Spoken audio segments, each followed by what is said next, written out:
Hello, everyone. This is JD Calderon, and this is Indy Comics Explained. And yet again, I brought another fantastic group of comic book professionals. And this is all indie guys, so this is going to be real interesting. But a room full of podcasters and interviews. But first up, I'm going to bring on...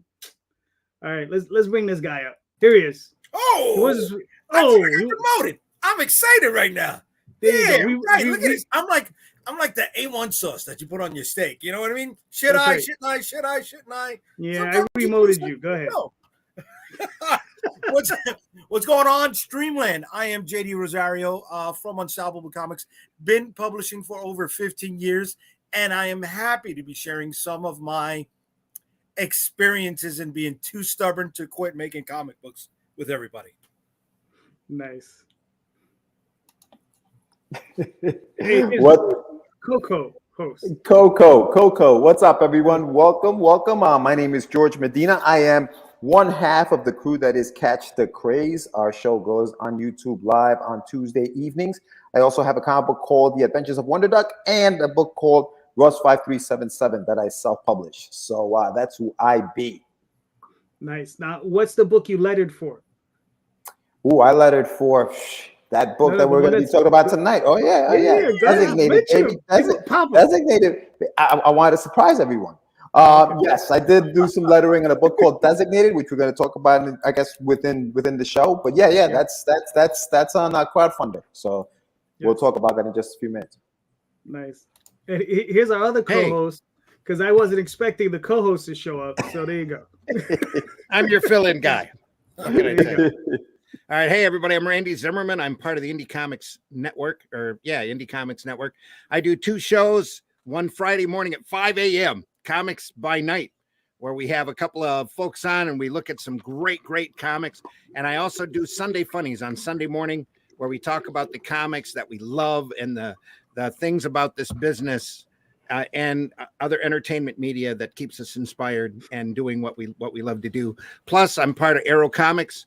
Been part of Arrow Comics since since before most of you were born. Anyway, and about 85. That's what it is. Tales from the Universe, Spank the Monkey, War of the Worlds.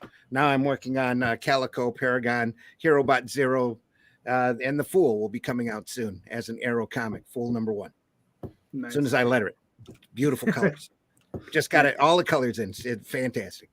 Now, I only wish that was true, Randy, that I was old enough that you were doing that before I was born, but that is not the case. There you go. Yeah, me either. Sorry, Randy. Well, before most of you were born. I got some miles on these legs, baby. Mike, please. Yeah, hi, I'm Michael Grassia. I have a podcast called Get in Tune that goes live on YouTube and Facebook every Wednesday at 9 p.m. Eastern. I'm also the creator of the Wiz comic, which you can read on Facebook and Instagram. It's a old style newspaper, humor strip, and got a bunch of other comics in the work. I haven't published in a while. I'm going to be publishing this year again. Nice. So, cool. Are you gonna do it? Are you doing crowdfunder or are you going to direct market? Direct market. Gotcha. All right, nice. Yeah. All right. Yeah, I have too much anxiety to do crowdfunding and waiting the time. So yeah, I know that about me. I know that about me already. It's gonna kill me. Gotcha. Barney. How you doing? How's everybody doing? Yeah, I'm Barney Smith. I'm of storycomic.com. I host a couple of podcasts. And I do want to point out, Randy, that just to let everybody know, this is the youngest you're going to be for the rest of your life right now. Right. So sure. Yeah. Good point. And I was 9 in 1985. So, and I want to also just so I am also the writer of dad jokes, not just my version of dad jokes here. And I will be coming out with a dadder jokes this year too. So we have a second book coming out too. So check it out. So, yeah. Very nice. Yeah. Hey guys, I'm Timothy Fling. I'm a writer and creator from York, Pennsylvania. As of recently, I am also jumping into the podcasting and YouTube waters, which having a moderate degree of success, I guess you might call it. So now there are 2 shows every week. I do Thursday nights at 9:30 over on Comic Related Madness Network. That's the Creative Cranium, in which I interview other creators, much like yourself. And then on Friday night is our top 11 list. That's called Holden's 11, in which we analyze and discuss pop culture topics of the day, like UFOs, cryptids. And the end, of course, is a thinly veiled advertisement for the various creative projects which you are promoting at all times. Nice. Hashtag always promote. Exactly. That's right. RJ. RJ.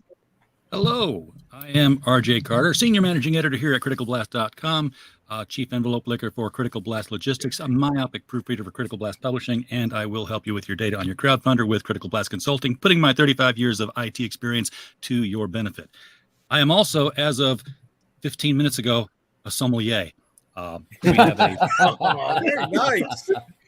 we have a winery, a local winery just down the road from me here called Railway Winery. Yeah, I can't talk already. I haven't even had any. Had to read the Bible to see it too. And I just finally popped in, said, "What do you guys do here? What do you got?" It's all local wine. They grow the grapes. They make moonshine. And I said, if I've got a receipt for it, it's not moonshine. But they disagreed. They have to be awesome. Yeah. So I'm going to approach them and do a live stream from there and just kind of highlight them on my show. There you go. Nice. I'm sorry, where are you at, RJ? Eureka Springs, Arkansas. Okay. Ooh. Wow. It's just a short drive. Yeah. Right down the block. We can all do it. Yeah. It's right around the corner for us. Gentlemen, so we were talking before. I made this show specifically to invite basically everybody here is a podcaster, an interviewer, comic creators and writers. I mean, everybody here is doing something in the business. And I don't think we talk enough. You know what I mean? Like, we all do this, right? Not to each other. Right, not to each other. Right, that's what I'm saying. At But each I mean, other. yeah, at each other all the time. But my question to you guys is, all of you guys are interviewing people, talking to other creators. What do you guys see is tantamount on creators' minds these days? Right? Like, what are other creators thinking about? I know what's on my mind. I talk to Jay all the time. We know we have an intrinsic understanding of what we're talking about. Same thing with George, but you guys are talking all sorts of other people we don't talk to. So I'm just curious, what are you guys seeing out there, that we might not be seeing, Let's start with Tim. Well, thanks for inviting me, first of all, JD. I appreciate the platform to share my thoughts, as always. It's an honor to be here amongst these esteemed guests. The first thing that I've noticed from interviewing guests, I've been doing this about 6 months now, is that many of us say the same things, and they tend to start with, well, I advertise on social media, and social media is burying my algorithm, or some words to that effect. And, I like to get out in front of that, and actually, I'm sure RJ will want to comment on this as well, because that actually is not what you're seeing happening. That isn't what algorithms do. Here's what I mean by that. I actually see all of your guys' projects, and I see them multiple times a day. Here's why, because I follow those projects. What you're seeing is the reflection of other people not following the projects. So what that means is we need to change who we are pointing our media at. And what I mean by that is that we've got to develop some strategies that reel in other customers more so than other creators. Although I have a great deal of respect for other creators and I love them dearly, I think we would all agree that what we need are more customers and less other creators in our profiles. So in effect, what we're trying to do with the interviews is to try to develop something that is, how do I want to say this? It's geared toward people that like to talk about pop culture and to analyze pop culture, and perhaps in a greater sphere to disagree with me, which I love when people disagree with me. There's no such thing as bad engagement. And almost every single person I talk to says some words to these effect. And, I'm not 100% sure this is even going to work, you understand. I guess I got to give the quick disclosure that out of all of us, I might be the newest one at the podcasting and interviewing thing. But one of the things I've noticed is that we all tend to say the same things. How do we get more customers? How do we reach the audience? Because realistically, our audiences are all, of course, different people. Mm-hmm. And I'm always astonished when people say, well, they're burying my algorithm, because I can assure you, and many of them people in this room, I'm seeing all of your stuff. I'm seeing all of it. But the thing is, I religiously follow it because I'm trying to learn it. So in my case, how do I reach that person? What I'm trying to do is to pick like one of the topics. Like last week, we talked about UFO sightings. And you might say something like, well, what's UFO sightings got to do with comics or making comics?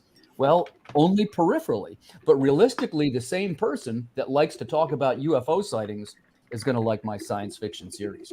At least that's the theory. I guess you'll have to ask me again in 6 months when it's taken off like a rocket. All right, nice. So RJ, please, I just want to go ahead. I just want to confirm that we like UFOs. In fact, I'm going to be broadcasting live from the Ozark Mountain UFO Conference next month in Eureka Springs. So I'll be talking to a lot of different people. There's an overlap. Yeah. Nice. I'm sorry, JD, you were going to ask a question. Well, no, it was like what are your thoughts on the question? What do you my see? My thoughts are on it that people are sitting here, they're seeing people make comics and make money at comics because that's what's got visibility. So they make a comic and they're like, I have a comic, and they advertise it, but it's a very limited market. What I always tell people is, I not always, only when they ask, which is seldom, so it's not hardly at all. But I said, describe to me what you've got without using the word comic. Because if you're just selling it to the comic book people, they're like, I like that comic, I don't like that comic. And they buy what they like. But if you like, well, it's this horror story, stop. There are whole communities out here that you're not hitting that are horror readers. Right. Well, it's this romance between, stop. There's a whole bunch of places on Facebook and Twitter that are just talking about romance stories. And they might say, hey, a comic book in romance? That's a new thing to me. I should, I'll look into it. Interesting. Yeah. Barney, what are your thoughts? Well, exactly what Tim and RJ said. I mean, this is a thing that I've noticed as well, and I put on my MBA hat here for a second. Here is that utilizing and recognizing comics as a medium, not a genre, and exactly what RJ said is like look at what your source is, look at what your story is about, and there's a ton of other people that are connected to it that aren't connected to comics. And another point too is, I believe the other piece about it as well is that we gravitate towards like-minded people. We gravitate towards a community that we like, and that's comic creators. But making a differentiation between what a community is and what your customer base is. Sometimes there's that overlap that we have to really recognize, and those are some of the tips that I always give to interviewers who are also struggling to find where they can get out. So. All right, cool. See, this is why I invited them. They're all big brains. I like it. All right, Mike, what are your thoughts? Oh God, it's funny because that's the big thing. That there's no different question that I could come up with. Everyone is, how do we get readers? Where do we get them from? I am one of those people who are always trying to figure out the algorithm, and what they were saying made a lot of sense to me. I'm always looking for, and not just for me, but I talk with creators, I talk with comic shops, I talk with everybody, and the goal is, how do we get our books or whatever they are into the hands of people who aren't just going to shops, that aren't just donating to Kickstarters. And if I knew the answer, I'd tell everybody right now. It's no, you wouldn't. Keep it to yourself. No, it's just one of those things where we, like RJ was saying, there's romance, there's whatever it is. You have to figure out what your story really is about, and how do you pull in those audiences, and where do you advertise to them. I've been watching friends of mine who write like novels and using websites like the Amazon Vella there, and they're pulling in some good money off the reads, but they don't they don't have that for comics. Like you can't put comics on Vella, but if you could, that would be a great way to advertise. So I'm wondering if there's a service out there, that would be like Vella, that we could bring audiences. I mean, that's just the hardest thing. We've talked about that and I've talked about that, whether it's on air or off the air, back when comics were in delis and in grocery stores and stuff. Everybody would pick it up. Now, if you don't have a comic shop in your area or close to you, where do you go? So it really is just pursuing different avenues to get your stuff out there. I don't know how much social media helps with trying to open it up into other avenues without payment, but because I've never tried for myself, so I can't tell you the answer.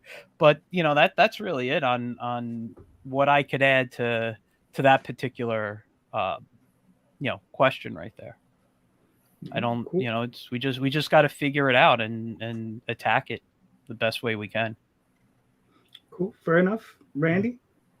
I used to have a program on Wednesday nights, and I dropped it because it was making me bitter, and I wasn't getting enough interaction with folks where we were talking about stuff going on in the media, and that the two programs I have now are positive and they're fun. They're meant to be fun.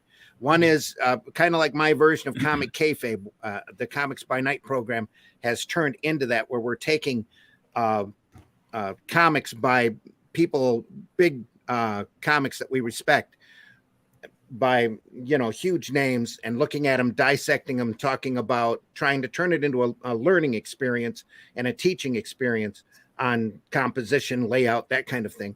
And then the Sunday morning program, we talk about the stuff that we love and the stuff that inspires us. This morning's the first time I actually interviewed an outside creator in about 4 or 5 months, maybe 6 months.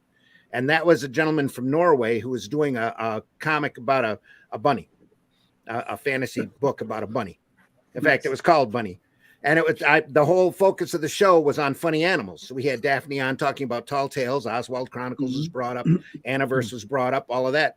But it's that part of the business that I miss, that part of the business that I wanted to kick back up. Plus, there's so many other sites out there that are interview programs and trolling programs are talking about negatively about the stuff out there. I don't want to do that anymore. Let's talk about the great stuff. Let's talk about how great comics are, and how if you got to talk negative, let's talk about the lack of respect that this art form has among everywhere else except for inside of our community.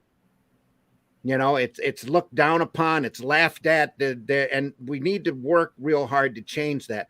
Plus, I agree with, I think it was Barney, that we need to find alternative sources of distribution. We need to find other places to go and other places to be in order to promote comics, all kinds of comics. And there needs to be all kinds of comics out there. And that's something that I like to work towards, and something I'm really keeping my eyes open about. Can we get into dollar stores? Can we get into retail stores? Who knows? That it's there's got to be another way, another avenue out there in order for us to spread this art form around. Cool. George, and I tried on-site advertising. I hated it. Online platforms to advertise on Facebook get you absolutely nowhere. And now they're finding out that they're actually arguing about the percentage of fake accounts that are on all of these platforms. Right. And that the fact that the amount of actual physical people on these platforms is shrinking all the time. Right. So where do you go? What do you do? That's my questions. George, what are your thoughts? And since the pandemic, the people that we've interviewed on the show, the creatives that have come on the show, all have a crowdfunding campaign. And that's all they want to know is, how do I get more people to my campaign? And to Timothy's point, a lot of people focus on the algorithm and how do I beat this algorithm and things like that. So that's what I've noticed, that whenever we interview somebody, it's about the crowdfunding campaign that they're on, whether it's Kickstarter, Indiegogo, whatever it is.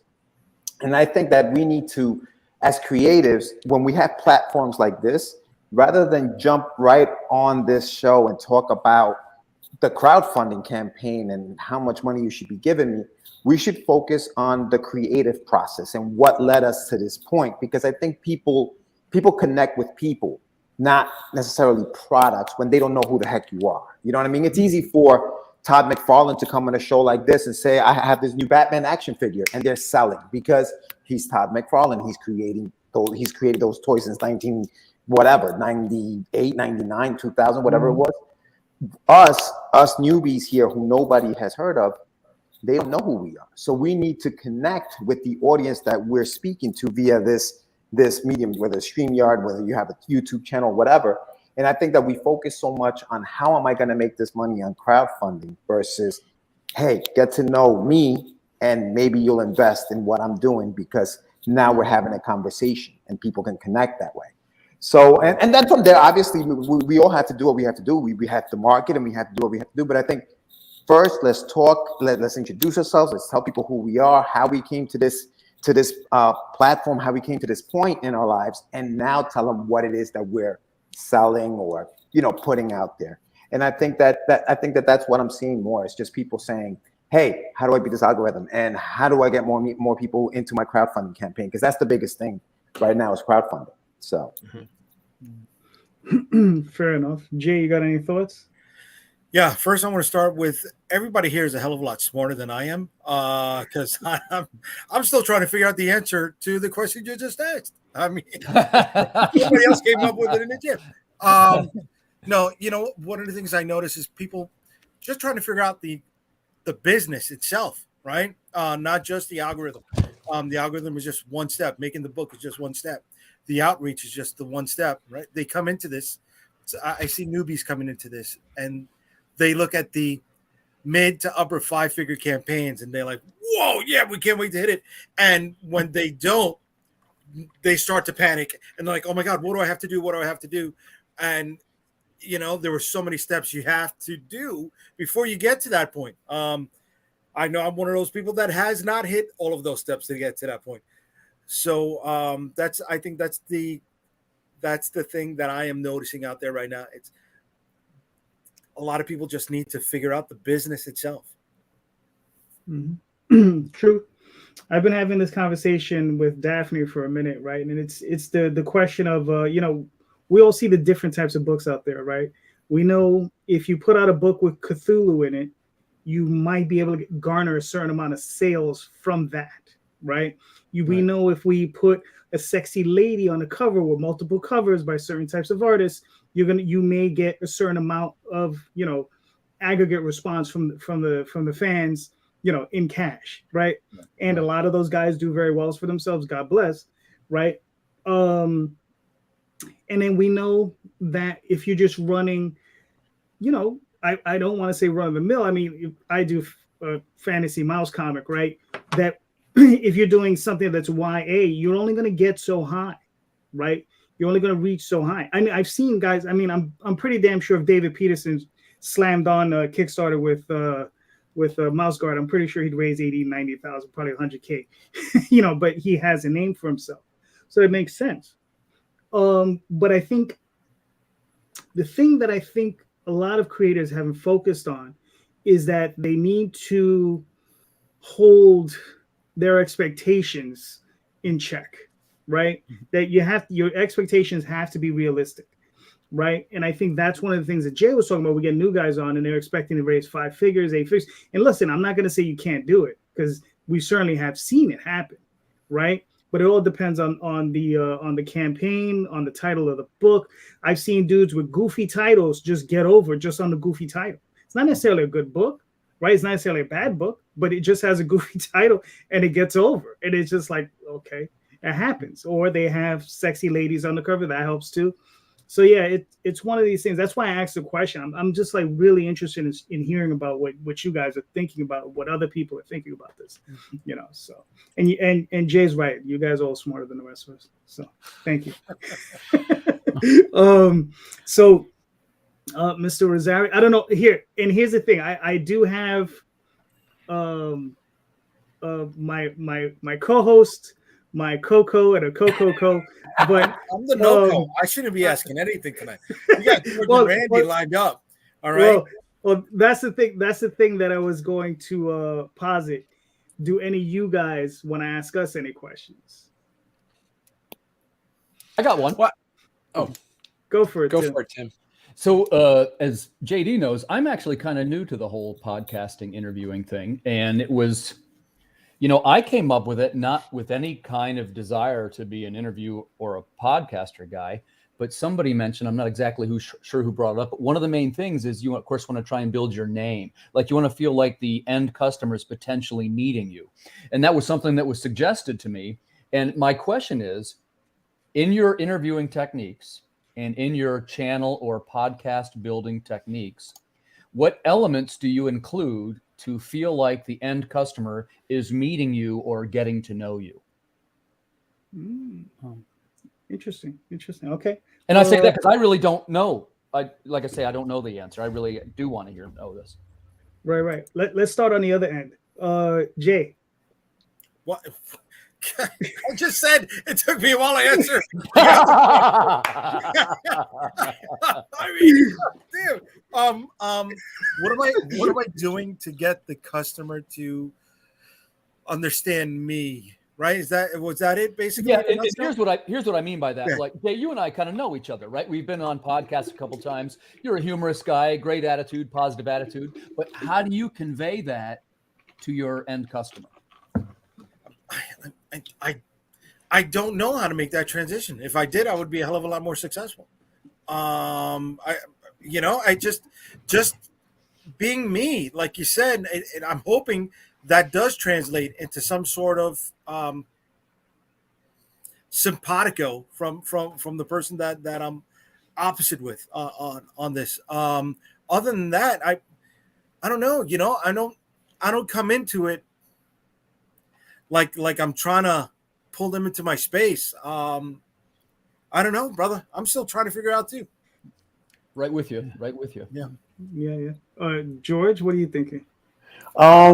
So Timothy, I'm going to answer your question from the two sides, right? The interviewer and the interviewee, right? As an interviewer, I try to make the environment that we're in something like you just got out of a convention, you're at a pub, you're at a bar, and two buddies are talking.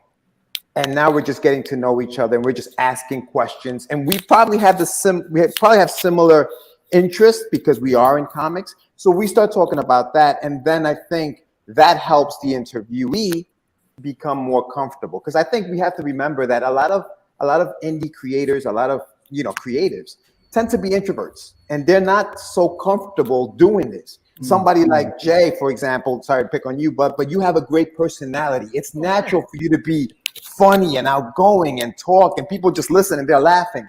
Yeah. Not too many, creators are that way. They rather just write or draw and leave me alone. I don't want to do this. So they are very uncomfortable in front of the screen.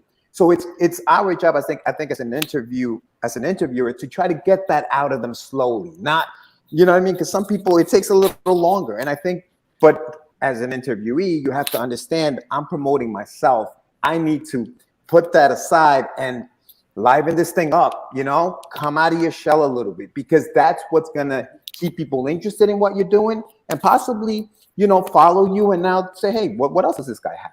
So I think that's what we have to keep in mind, is that we not only, the cliche is be yourself, but sometimes being yourself is not enough, right? Sometimes being yourself means, hey, I'm just clamming up. I don't know what to do. So you kind of have to just rely on the interviewer to kind of like try to pull that out and not fight back, but kind of go with it. Just get comfortable. Let's just do this. We're at a con after the convention. We're talking. Let's just kind of hang out and just have a good time, Cool. Randy, what are you thinking? Exactly what George was saying. No, you have to be transparent enough and sell your personality on that, and people will follow you along or not, depending upon how you rub them. So that's it. It's just common conversation. That's what I tell anybody that I try to get on my show. Hey, it's just a bunch of buddies talking. We're all on a Zoom call, and just don't worry about everybody else. Let's just talk comics and try not to swear. That's the rough one. That's a hard one for me, dude. That's a hard one for me. I mean, the New Yorker in me comes out just like that, Really ahead, brother. Mm-hmm. Mm-hmm. Michael, that's really the key, though. It's just talk. Yeah, I was going to say it's the same thing. My show, few of you have been on it. It's just a conversation. That's all. That's all we do. And and before I get into like the real conversation, I like to talk to my guests and find out like who their inspirations were, like who their influences were, because, you know, for the most part, we're all going to have the same, I think, but there could be people I don't know that I'd love to learn about, ask more about. And then this way it makes them feel comfortable. There's been so many, I couldn't even tell you how many times people ended the show. I turn off, you know, we're in the green room in StreamYard, just backstage talking. And they're like, you've made me feel so comfortable. I was very nervous coming on. It's just because I try to keep it very laid back, you and I were just there talking, you know, I don't, you know, and I will geek out on my own show, looking at I mean, George can tell you for, you know, his Wonder Duck he showed on my show, and, you know, I geek out at that type of stuff. So I think when I geek out, it excites the guests a little bit, makes them happy on, you know, because their product is good. But I mean, I'm not fake about it. I really get excited, and, you know, I could find something in everything that I'm looking at to get excited about. I love the medium, you know, and I think that is why people come back to continue to watch my show, and why people reach out to be on my show, is just because I show like I think George was saying, you got to be yourself. I was just showing who I am. I'm a comic geek that loves to make my own books too, you know? So we're all the same type of person. We're equals. I don't talk above them, below, whatever, you know, we're just equals on there hanging out. Cool. Barney, what are you thinking? Yeah, kind of like exactly what Michael and George are saying is like what I do. And I know JD and George have been on my show too before. So I got to get you guys on, everybody else on my show once too. I mean, what I do is just from a logistics perspective, just like is that I can ask people to come on maybe like 15 minutes beforehand. I go under the guise of we need to check the mics and the audio and video. But really what it is there is just to talk to them and just, you know, and just really get to know the guests, and what Michael was saying. And a part of it too is I do the research. It's really important to really respect people's time, get to know who the person is that you're talking to, watch other interviews. So I've watched other interviews. They've been on all of your shows before, and make sure that I'm not asking the same questions that you all ask. So what I'll do is also feed into your other interviews by saying, so I did see when you were on George's show or you on JD's show, they asked you this question. I'm going to follow up on it. And so that way it shows that you've created some genuine interest. And the other piece too is literally creating genuine curiosity on the person. It's just like really ask questions that you are really curious about them. And that really helps because it's really hard to fake being genuine. So go into that actually really learning more about the person you're talking to, and then you can ask really genuine questions. Yeah, that's cool. Good answer. RJ, what are your thoughts? Well, I have different approaches, but they all kind of blend together. First of all, when I interview somebody, I generally have no idea what they're doing. So I'm flying by the seat of my pants, and that may sound like unprofessional approach, but I've had plenty of people come back and say, wow, you asked questions that nobody has asked me before, because I'm not biased to what, I don't already know what's going on. So I don't ask the leading questions that are for the audience's purpose only. I ask for myself. I'm like, what's going on here? Is it going to do this now? Is it going to do that now? Did you think about this? All those kinds of things. The other thing I have going for me is Toastmasters. If you are going to be a public speaker, and if you're podcasting, that's public speaking to potentially millions of people, get yourself into a Toastmasters training corps and, join a club, learn how the path is, get comfortable speaking in front of an audience. A lot of us here are already that way just from practice, which is really all it is. That's the secret. But it's more of a trained practice if you do it with a Toastmasters club. After that, either be genuine or be fake and consistently that fake person. We know plenty of podcasters who are out there who we know that ain't real, but the 250,000 subscribers they have don't care because they're there for they bought into the shtick at first and they're going to stay consistent. You change your shtick, you change your audience. So it's easier to start out as you and stay that way because you've had practice being you a lot. All right, that's cool. For myself, I'm pretty much like RJ. I try to go into interviews not knowing anything about my guest. The only thing I know is that they have a campaign and they have a comic book, and it's an indie comic at that, and that is my interest in that person. Is how it's all exploratory for me, because at that point, I can ask questions that bring this person to me and to my audience. So I can ask the questions and be like, how do I get enough information out of this person so I get to know them and I get to know their work, right? Where they come from, who they are, how they got there, so on and so forth. And that for me, that's how I run my thing. I try to keep my research, because it's funny. I hear Barney, I'm like, dang, he's such a pro. And I'm like, I'm like, I treat it, like I said, I treat it exploratory. I try to like interview people. I don't know you. I don't know anything about your product, but I want to learn, right? And I want to learn as much as possible. And that's what I want to bring out to my audience, right? And I want to try to push you as hard as I can to get people to buy your book, or whatever it is you're pushing on whatever platform you're on. So, Timothy, let's throw it back to you. Answer your own question, sir.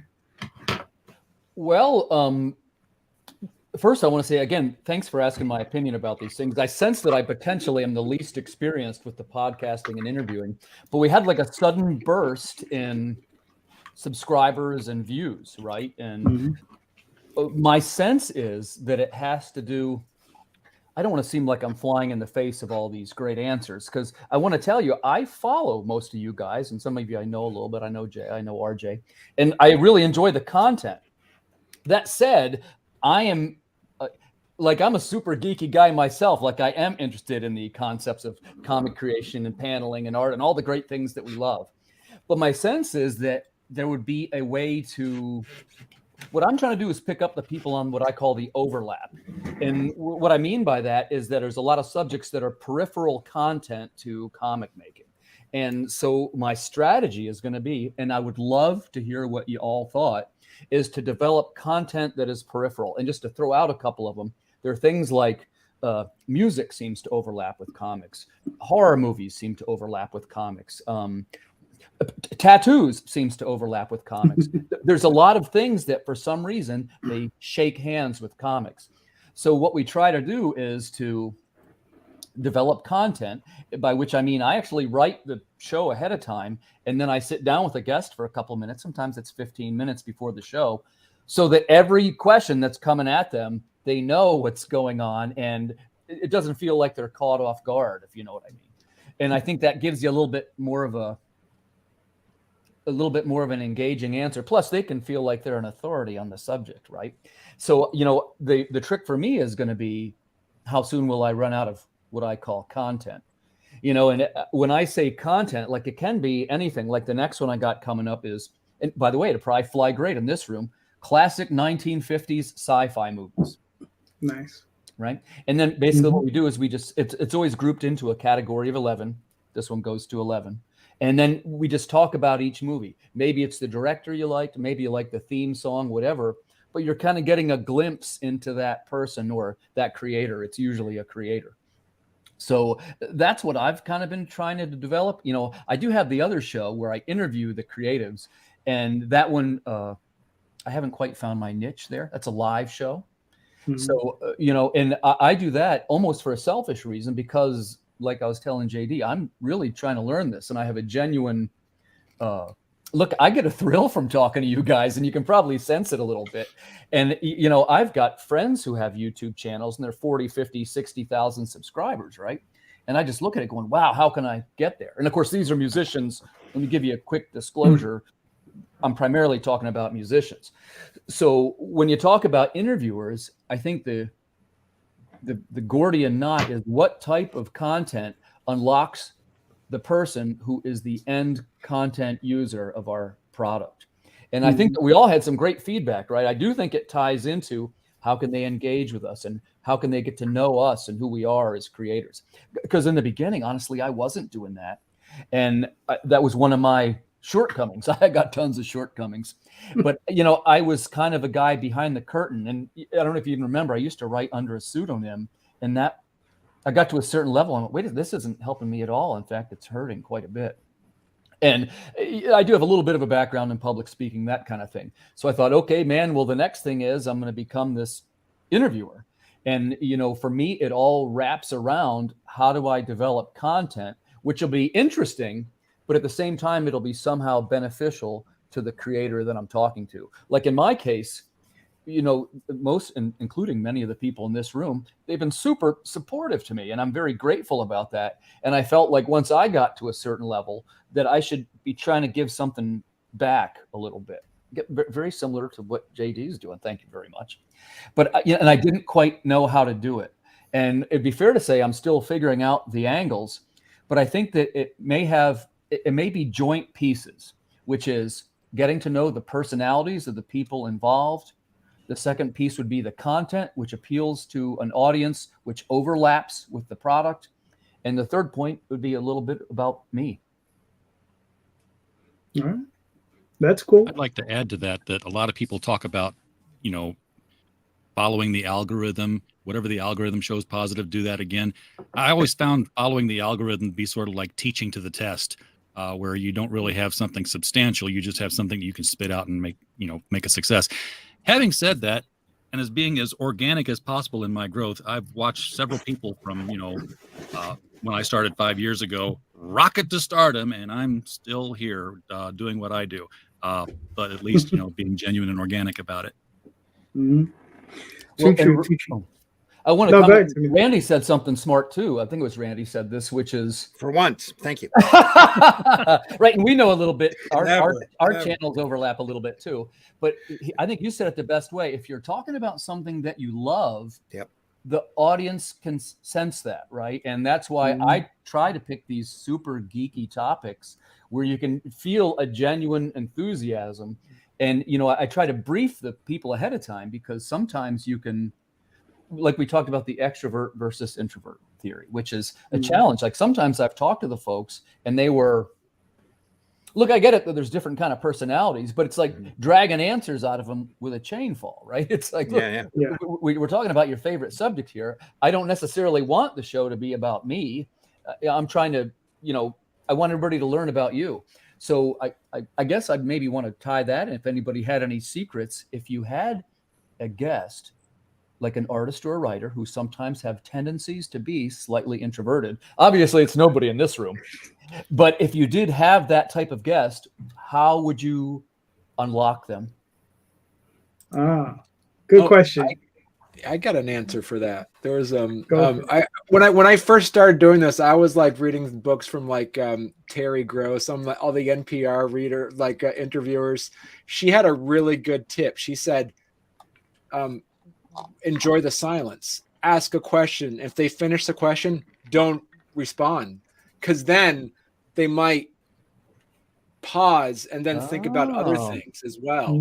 So it's just, we feel as though that silence is bad in that, but if you really listen to some of those like seasoned interviewers, they won't say anything after someone answers a question, because there's the interviewer, then the interviewee will feel like they need to give more information and then talk some more. And that's where the good stuff is not the answered question.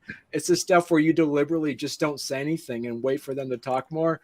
Those are some of the best things that pop up. That's a good one. Thank you. That's interesting. Yeah. Because I know for myself, it's like we all try to avoid dead air, right? Well, there's 8 of us in this room, and it would be horrible if it was just like, right. It's like and like I think Timothy said, is like, I don't think anyone in this room has a problem talking. Right?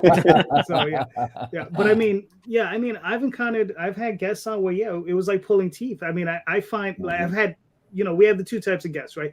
I have the guests, I ask them a question, and 20 minutes later they're done answering. I ask them another question, the show's almost done. You have those, right? You have those guys, and then you have the question where I have to ask 50 questions, right? And you're just like pulling teeth, But I think for myself, it's always just trying to focus on the person and just trying to get them to talk about themselves. When I was doing print interviews, JD, I had one instance with like a pro. I was writing for another site, and it was a pro creator, and the question was like, So when you were creating this person here and doing this particular storyline, were you in any way referencing this thing that had happened in another story? Yes.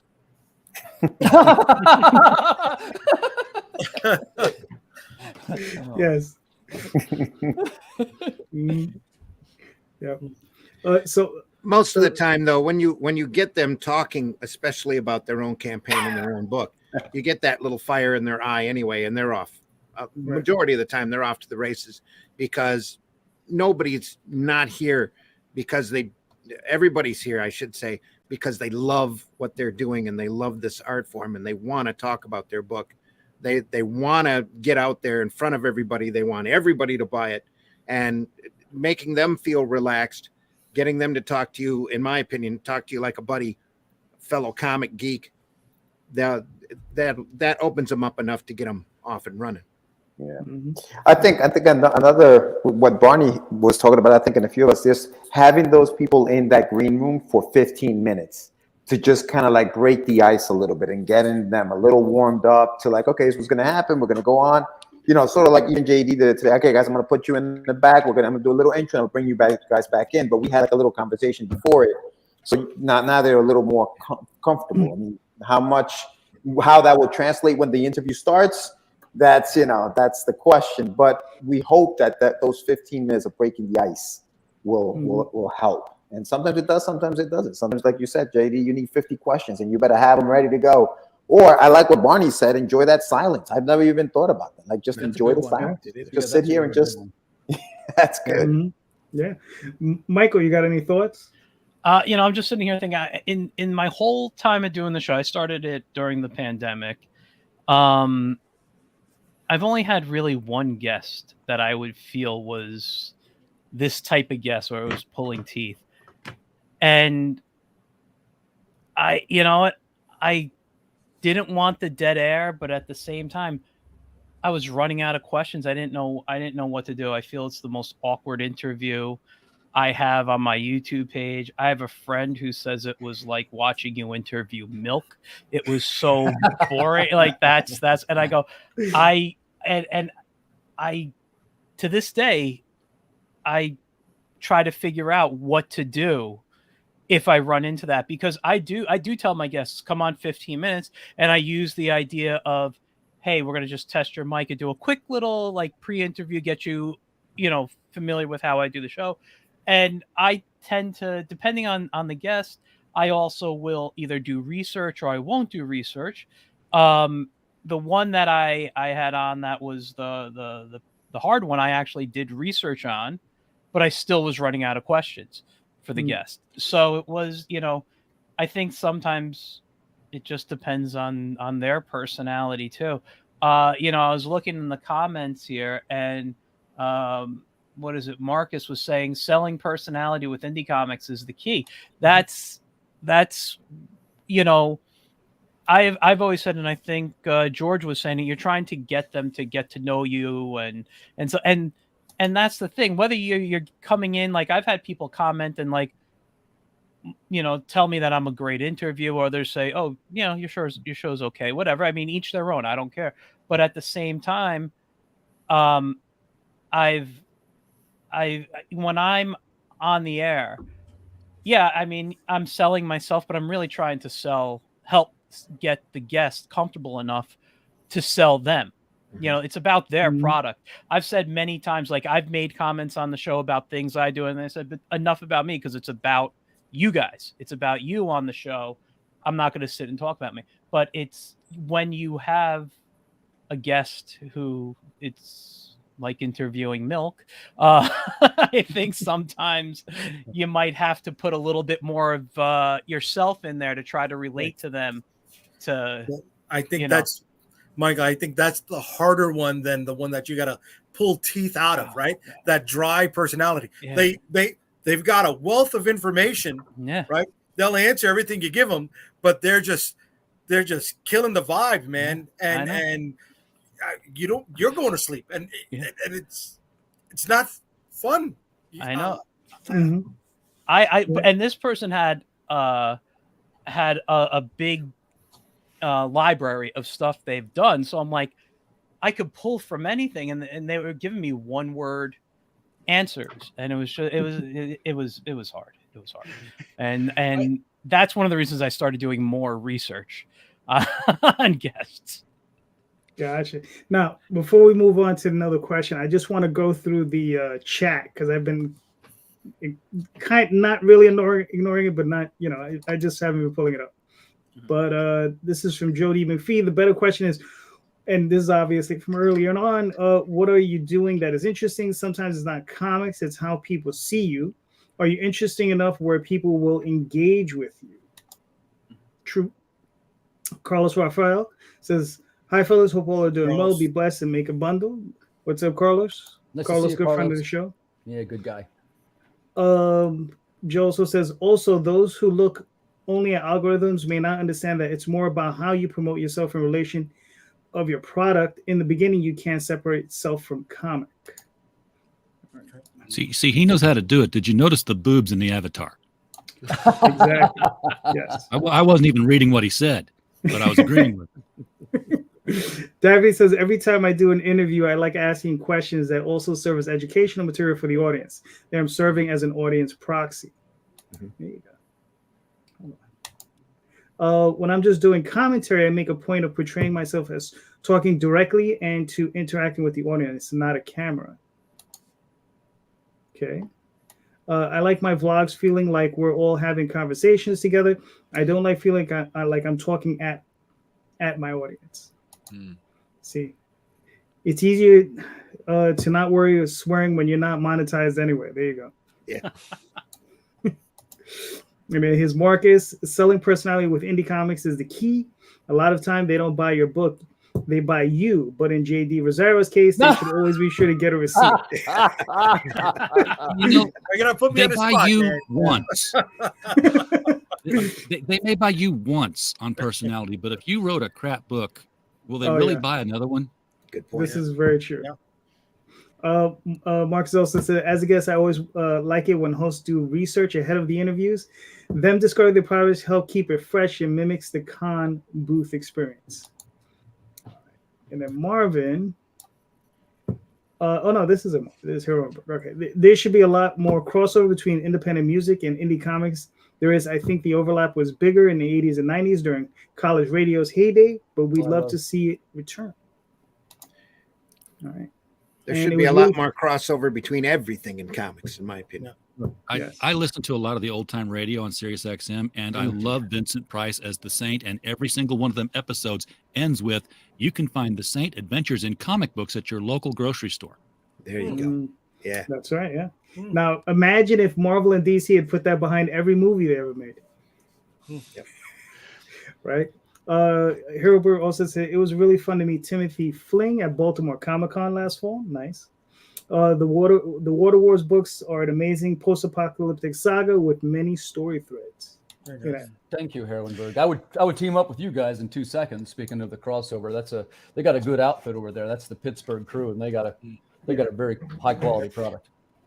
There's one thing, and I don't know if this relates to within Arkansas or New York State, where all you're in, but what we've been doing as being very specific on is there is an untapped ally that we could utilize as well, and that's the libraries. And the point is, we bring up the issues of grocery stores, and we've been comic shops when you have your local comic shop, there's not a lot of them out there, but there's libraries everywhere. Befriending the young adult circulation librarian and just saying, listen, it's not Marvel, it's not DC. They love the idea, especially if you're a local creator in your local library. Being connected to the local librarians is a great resource, and also being able to then connect through that library to say, hey, do you want me to do a comic book? I can teach your kids how to write comic books and things like that. That's a great connection as well. And that's something that indie comic creators can easily take advantage of, is doing that. It took me forever to figure that out. I used to do a lot of libraries. That was actually part of my business before the pandemic. I would travel to schools and libraries and camps and stuff and teach kids about comics and how to make them and things. But with the libraries, just I even tried getting books in there, but at the time I didn't have ISBN numbers on my book, and they told me you can't get in without that the way they order. So, yeah. And the way I was doing it was I had befriended the YA librarian, and I was publishing my books and having them published through other publishers. And then, this is where I went wrong, guys. I got my comps in, and I went in and donated copies to the library. Yeah, that's true. Okay. Those places have budgets, and they'll spend them on you. Yeah. George, you got anything? What you got? Yeah, I do. So, you know, we're all podcasters. We all have, shows where we're interviewing indie artists. So I guess my question is on behalf of them. What should guests do to come on the show? And how far in advance should they do so? So if they want to be on your show, how do they come on your show? And how far in advance should they be reaching out to you guys? So nice. All right, cool. RJ, why don't you start that one? Ask me. Ask me. I'm not one of these. I know there are shows that they do 2 shows a week, and they're booked up through September. That's not me. So ask me. I can get you in by next Wednesday. Nice. All right. Fair enough. Barney, what are your thoughts? So, side note. So before I came back, I used to work in Peace Corps and Doctors Without Borders for about 10 years. And I worked in medical logistics. And we used to have hanging up on our wall, your lack of planning is not my emergency. So it's that idea of as RJ said, it will not hurt to ask RJ 3 months in advance. I have a comic book coming out in 3 months. Can I come on your show? And RJ's like, sure. So, I mean, a lot of us probably are already, things get booked out. And that idea of thinking, I got a Kickstarter coming out next week. Can I come on your show? I'm like, sorry, no, I don't have that. It's all done. So I think that would be that one piece. It's like, you already know ahead of time. So any comic creators listening, if you're saying, I have a comic book coming out that I'm doing a Kickstarter in July, start booking now. And then that way, for sure, even if somebody has those is way open still, it's always good to plan in advance for everything, even when it comes to the marketing piece. All right, cool. Michael, what are you thinking? Well, for me, just like RJ said, ask me, but I tend to book out 2 months in advance. I don't want the stress of being way out. But if you say, hey, look, in June, I got a Kickstarter or something, I'll say I haven't booked June yet. I go Wednesdays, 9 p.m. You tell me the June date, and I put you in for June, and I got that date covered. I use my Google Calendar like crazy to know when all my stuff is going on. So if I book, June today, it's in my calendar, and I know when that time comes, I have a guest when I'm booking. But there are, like, I know in April, I got a couple of missing days right now. I don't have a couple of guests. And if somebody wants to reach out to me for them, awesome. If I see something and I'll reach out to them, great. But it's better to reach out to me than have me come looking for you. Nice. Real quick, JD, can I just add another addendum to that? There is also some podcasters will use Calendly, and they'll book out something, they'll auto book it. The challenge to that is you might have somebody book on there that just really doesn't fit the theme of your show. And then it gets to the awkward situation, like, really don't do this kind of stuff. So that would be, it's a good thing to be that way, to just be able to just automate it. But there has to be some, I would recommend some oversight on that for any podcast. I will. I said that, and that's why I don't use something like that, is because I'm not going to promote just anything. I mean, I do have, I don't want to say, like standards. But I'm not going to put out something I don't think my audience is going to. I'm not going to advertise that. I'm not going to advertise something I think is bad. I will look at anything, and I will hope my audience will enjoy it. But, it's like I don't need someone signing up on my, and say, hey, look, I got a porn comic coming out. I'm not going to advertise that, So I like to look at everything. I'll do horror, I'll do whatever, but just got to be careful. Gotcha. Timothy. In my case, I align more with what Michael said in the sense that, we were talking about content, and I think that what you're trying to do is generate some of the enthusiasm and some of the passion from that creator. And in my case, I want it to be something that they're genuinely passionate about. So I sort of tailor the material to them. What I mean by that is if it's, let's say it happens to be the musical themes was one, right? If they're not familiar with the songs, you know what I mean? You got to spend a little bit of prep time. And a lot of times we go through 3 or 4 drafts before the show's ready. Like it's got a written component. I don't want to make it seem like it's like homework or whatever. But what I mean by that is that if the guest is not necessarily passionate about it, you're going to be able to sense that. So I'm more than willing. I change it around to something that they do love. Because really, at the end of the day, I don't really want it to be about me necessarily. I want it to be about them. So if it's about a book and they haven't read the book, well, okay, let's change it quick to something that you are more psyched about, All right, cool. Randy, what are your thoughts? Well, for me, all you got to do is ask and have an alarm clock because my shows are early. So I do that 5 a.m. show on Fridays for fun, and I catch Glenn and Russ from England, and we just sit there and look at great comics and talk about great comics. Sunday morning, if anybody's up Sunday morning, 9 a.m., you want to be on, send me a link. If I know who you are, I'll send you a link. And it's just a group of us talking about what we love. So, and then the next few months or so, whenever I have a convention, I'll be pre-recording interviews, and those I'll just chase after and find them. Hey, got any time in the next day or so? We got a couple hours that you can just talk to me for a show. Let's get together and do that. That kind Randy, do you just put it right out live, or do you have to do any kind of editing or anything? No, I put it out live. Okay. Yeah. On the Friday morning show, good luck. If you're up at 5 a.m., just let me know. Yeah, nice. Jay? Well, I'm a little, I'm weird in this situation because I've been rolling with you, Calderon, for a while now, and I've let you handle the bookings. It's only recently that I started my own thing, like Timothy. So, my calendar is up for grabs. It's you want to get down, I would ask people for the launch parties. George knows about this. We're like, hey, you want to come through? We're gonna have some drinks during the campaign, see where we're at, and stuff like that. So there's no rigid structure to my thing. I don't do the porn, so I'm with Michael on that. Doesn't mean I don't like porn. I mean, hey,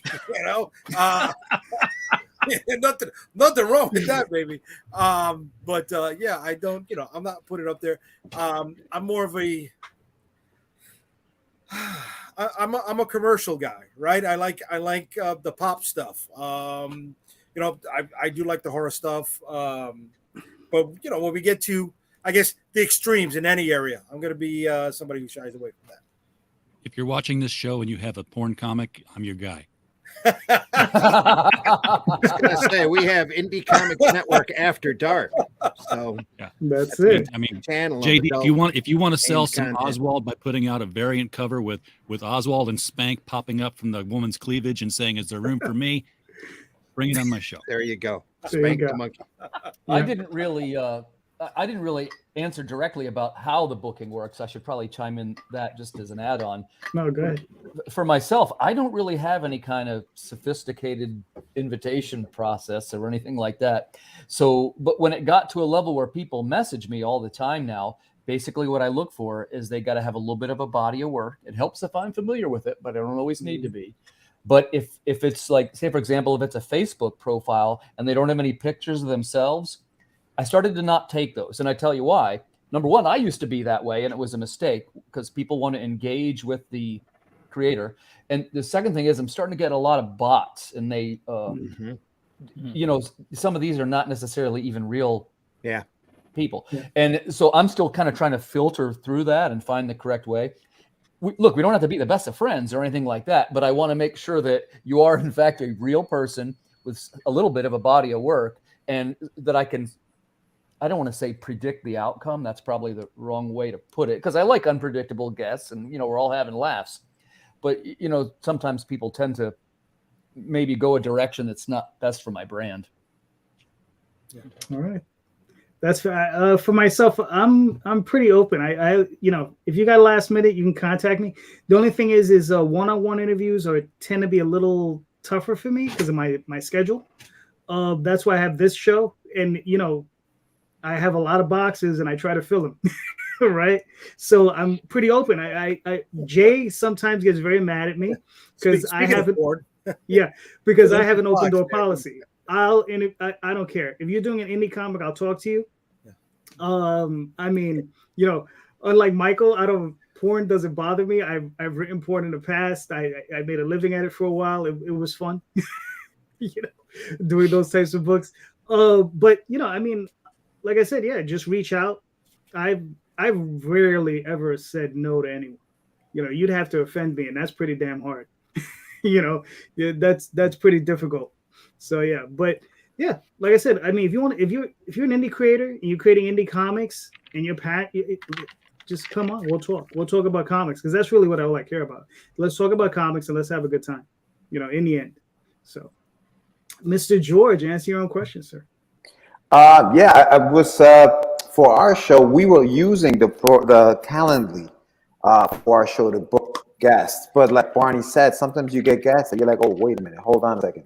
What's going on? So we kind of stopped using the Calendly and kind of like are saying, hey, reach out to myself. You can reach out to me at Get Your Meds on Instagram, or even on Facebook. You can always reach out to me and say, hey, I got something going on. But I will say you will have to do it in advance, because we do book ahead of time. So much to like these guys like Mike and Barney, 2-3 months in advance is where we're at right now. But obviously just contact us directly and say, hey, I got something going on. Jay, I know we tried to get you on here, but like it was too late. It's all right. Don't worry about it, baby. But it's not just you.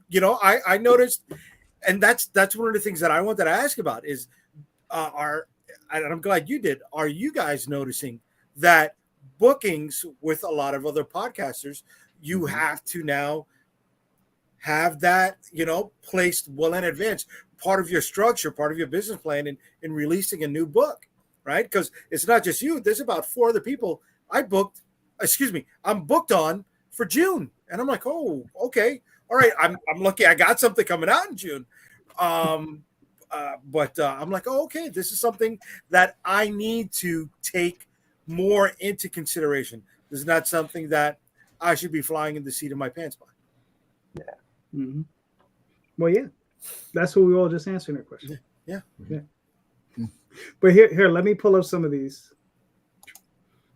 Marcus says, stay tuned to Odyssey Comics on a blend of indie music and comics. Something very cool coming this summer. Cool. It sounds great. Yep. Herrenberg says, depends on the library attitude, Barney. A great suburban library bought our comics, but the central PGH library refused anything that wasn't a trade paperback. Flappies are considered zines and left uncatalogued. All right. He says, yo, fellas, how goes it? And David says, watching. Hope all of you doing good, guys. Hey, David. How you doing, David? All right, Randy, do you have a question? No. Okay. I got one. Go.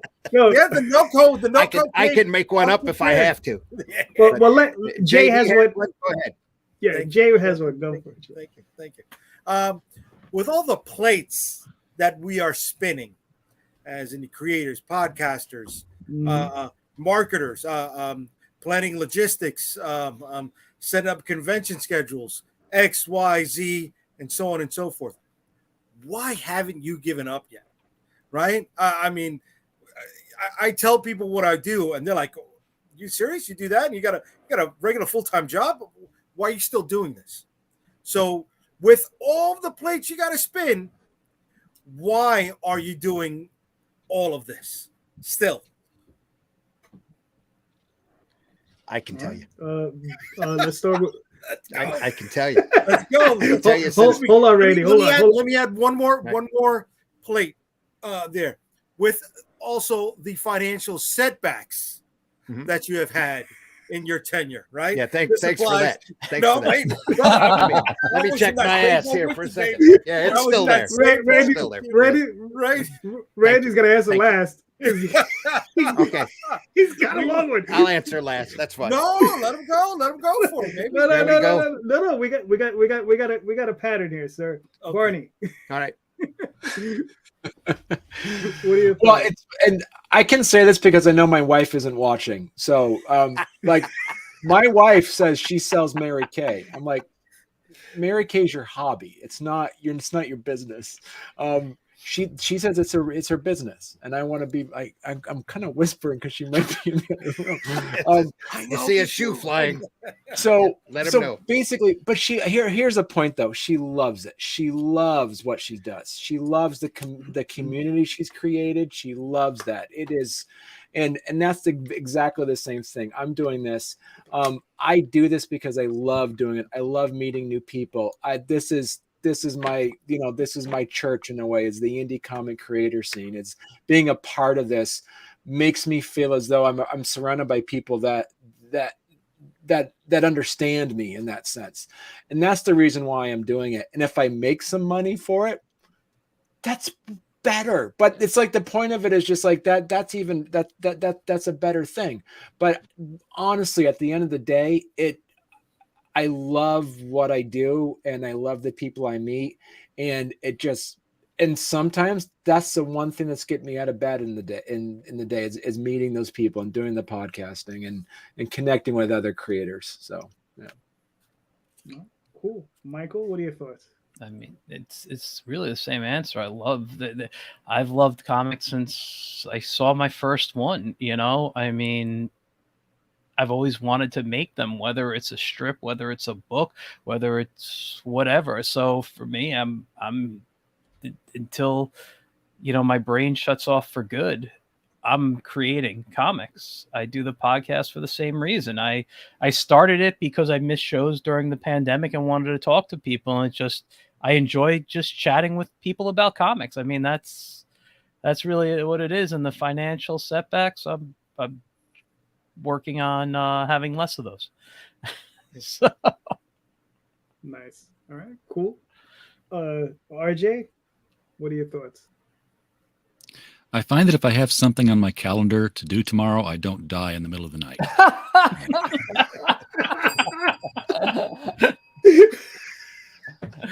I have a reason to get up every single morning. I love it. Glenn Fleming says it's time for bed. Hey fellas, nice. It's time for bed. Hey Glenn, go to bed. But yeah, I've loved comics my whole life too. I mean, I've told the story before. I grew up in Sparta, Illinois, where they were all printed in the 70s. So my comic shop was, go to my buddy's house where his dad worked, because they all brought home with print overruns like they were day-old donuts. So yeah. I was not buying Bronze Age comics in the 70s. I was just taking them home by the handfuls and fistfuls. I was excited with the day old donuts. Yeah, well, there you go. Nothing wrong with that either. It's like a porn comic, you can have a couple. But yeah, I mean, this is I can write, I can't draw, I can't create a comic, but I can talk about comics until the sun goes down. And I wear this jacket that's just covered in comic book patches, so people stop me all the time. They're like, "What do you think about this? What do you think about that?" And I'm kind of surprised that there's a lot more people out there interested in comics than you might think there are. They just have to know who you are and what your connection is, I guess, to feel brave enough to ask the questions. But talking about comics is fun. Talking about comics with the creators of the comics is even more fun.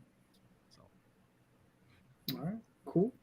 Timothy, and I'm monetized, so every 18 months I get a check from YouTube. Nice. Is it in the double or double digits? Oh, they only they only send you a check once you reach $100. Oh, gotcha. Okay. That's why it takes 18 months.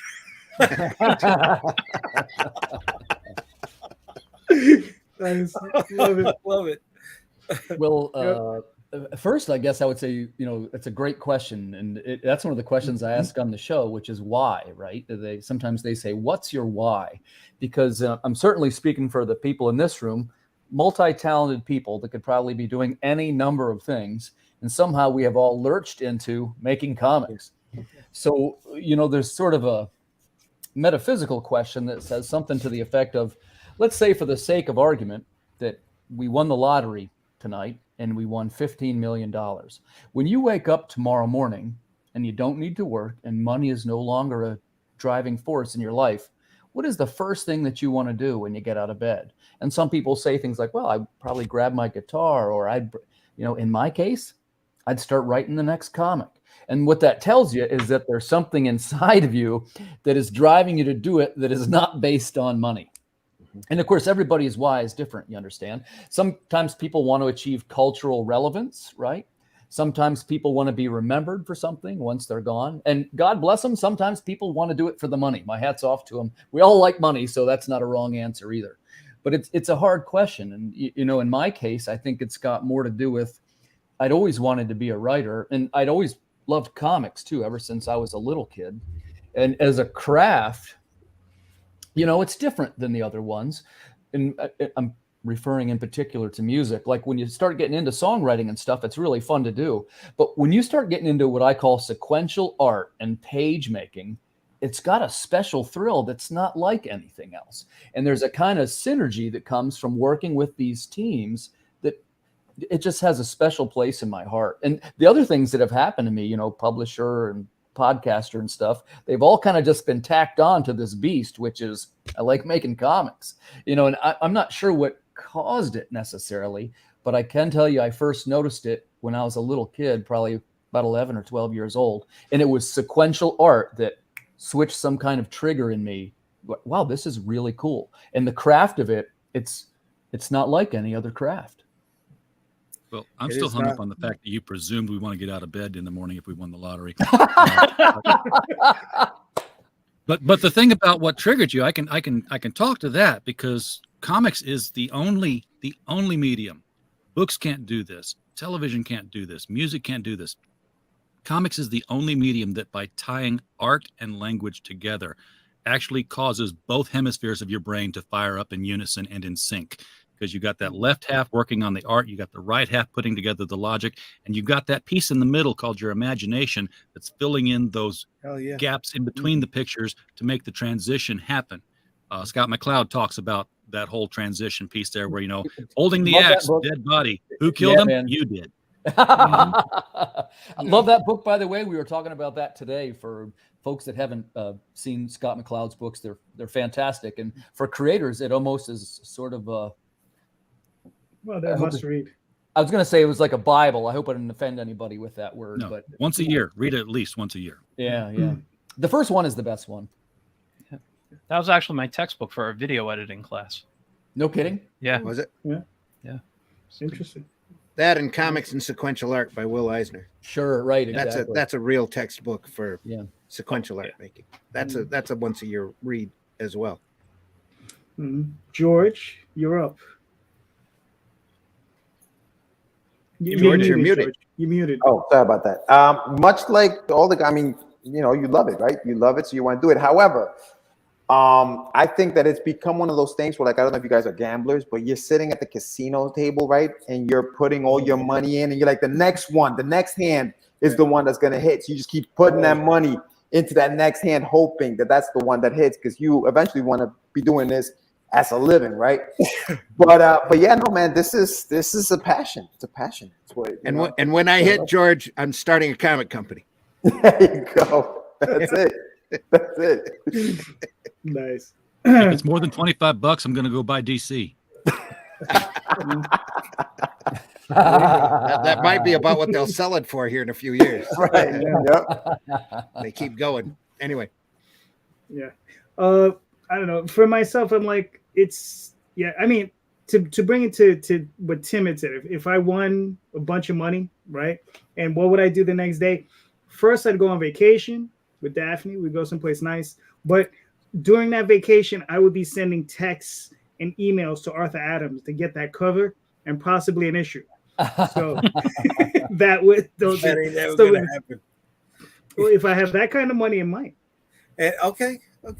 Yeah, Cover, issue. I don't know. You'll be waiting Well, like yeah, the issue 5 might years be, for that. Yeah. Yeah, I know. Yeah, it'll be a long time. I'm patient, so it's okay. Good.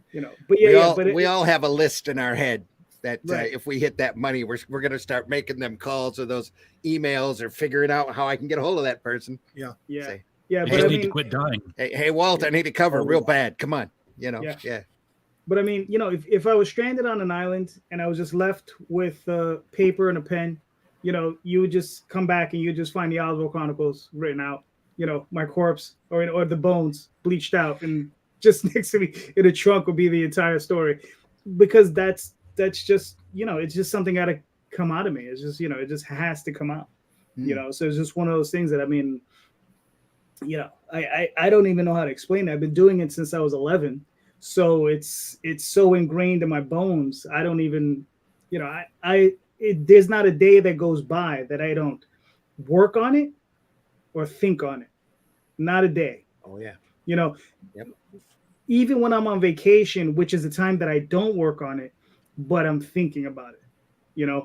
But not a day goes by that there's not a conversation. And the thing is, Daphne and I will go to Disney World and we'll be strolling along, just walking, because you're walking for miles and miles, right? And we're talking about comics.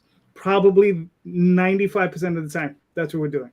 We're just talking to business all the way through, and we're enjoying the hell out of it. And that's the one thing, and that's the other thing, kids. Try to find somebody that loves it just as much as you. So, Do what you love, and you'll never work a day in your life. Right. Yep. Exactly. All right, now, Randy, go for it. I retailed in comic shops for a good 10 years. Met my wife while I was retailing. Thank goodness. And that was about 33 years ago. And it was one of those instantaneous things. Well, however long it's been since Beetlejuice was out, that was our first date. Was Beetlejuice, and I was moved in within a week.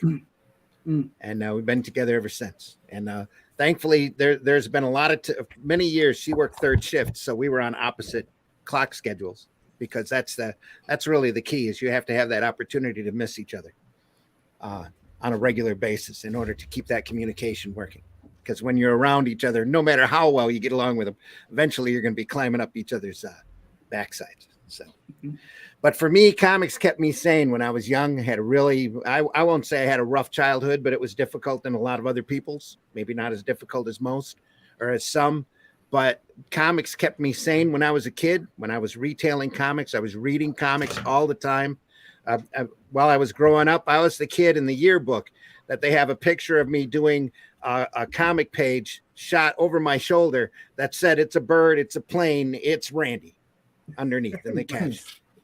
I did all of the little caps illustrations for the yearbook for my senior year for all of the different categories in the yearbook, because they knew I could draw, because that's what I was going to do. That's what I grew up always loving to do. And when I was retailing, I was constantly reading these books going, I can do better than that. I can write better than that. This should have ended this way or whatever, until it frustrated me so much that I had to go out and start publishing or start doing comics on my own. And I tell everybody, and we all know it, whether it's subconscious or not, first time you hold a book that you've done, whether you've written it, drawn it, or both, first time you hold that book in your hand, it's like holding your first child, your firstborn baby. Yeah. And you decide at that moment if you're going to be in this business for the rest of your life or not. Yeah. And a lot of us, like myself, I'm never going to retire. I'm going to die at the board. Yep. And I'm going to keep telling stories for as long as I possibly can. Yep. Yep. That's the way it is. That's why we're here. That's why I'm here. If I make money, if I make a living, that's great. If I make a fortune, that's even better. If I have a TV show, that's great. If I don't, I don't. But I know there's other kids out there like I was growing up, where you're desperately looking for any refuge, any type of entertainment. And right now, especially, you're not seeing a lot of that coming out. I mean, good quality escapism. And that has to happen. You had the pulp magazines, you had the little big books, newspaper strips, all of that. And comics has got to get out there and stay out there and be that kind of art form that's accessible to everybody, as they're walking through or going through their parents' attic or whatever, in order to find that escape, because it is such a great escape. And we need to be, like I keep saying, we need to be out there in every form, every shape, every size, every way possible in order to help these people. So we're not in easy times. And they're not going to be any easier, at least for the who knows how long, much longer. So any type of escapism right now is going to be essential. And I want to be part of that. I want to tell those stories, and I want to get those characters out there for people to see. Can I say that was a great answer? That was a That's why we're here. Because I'm just going you. to add, my childhood, I grew up sick. I had a lot of illnesses, and that's the reason why like I'm in and out of self-publishing, is because sometimes I get hit with medical issues.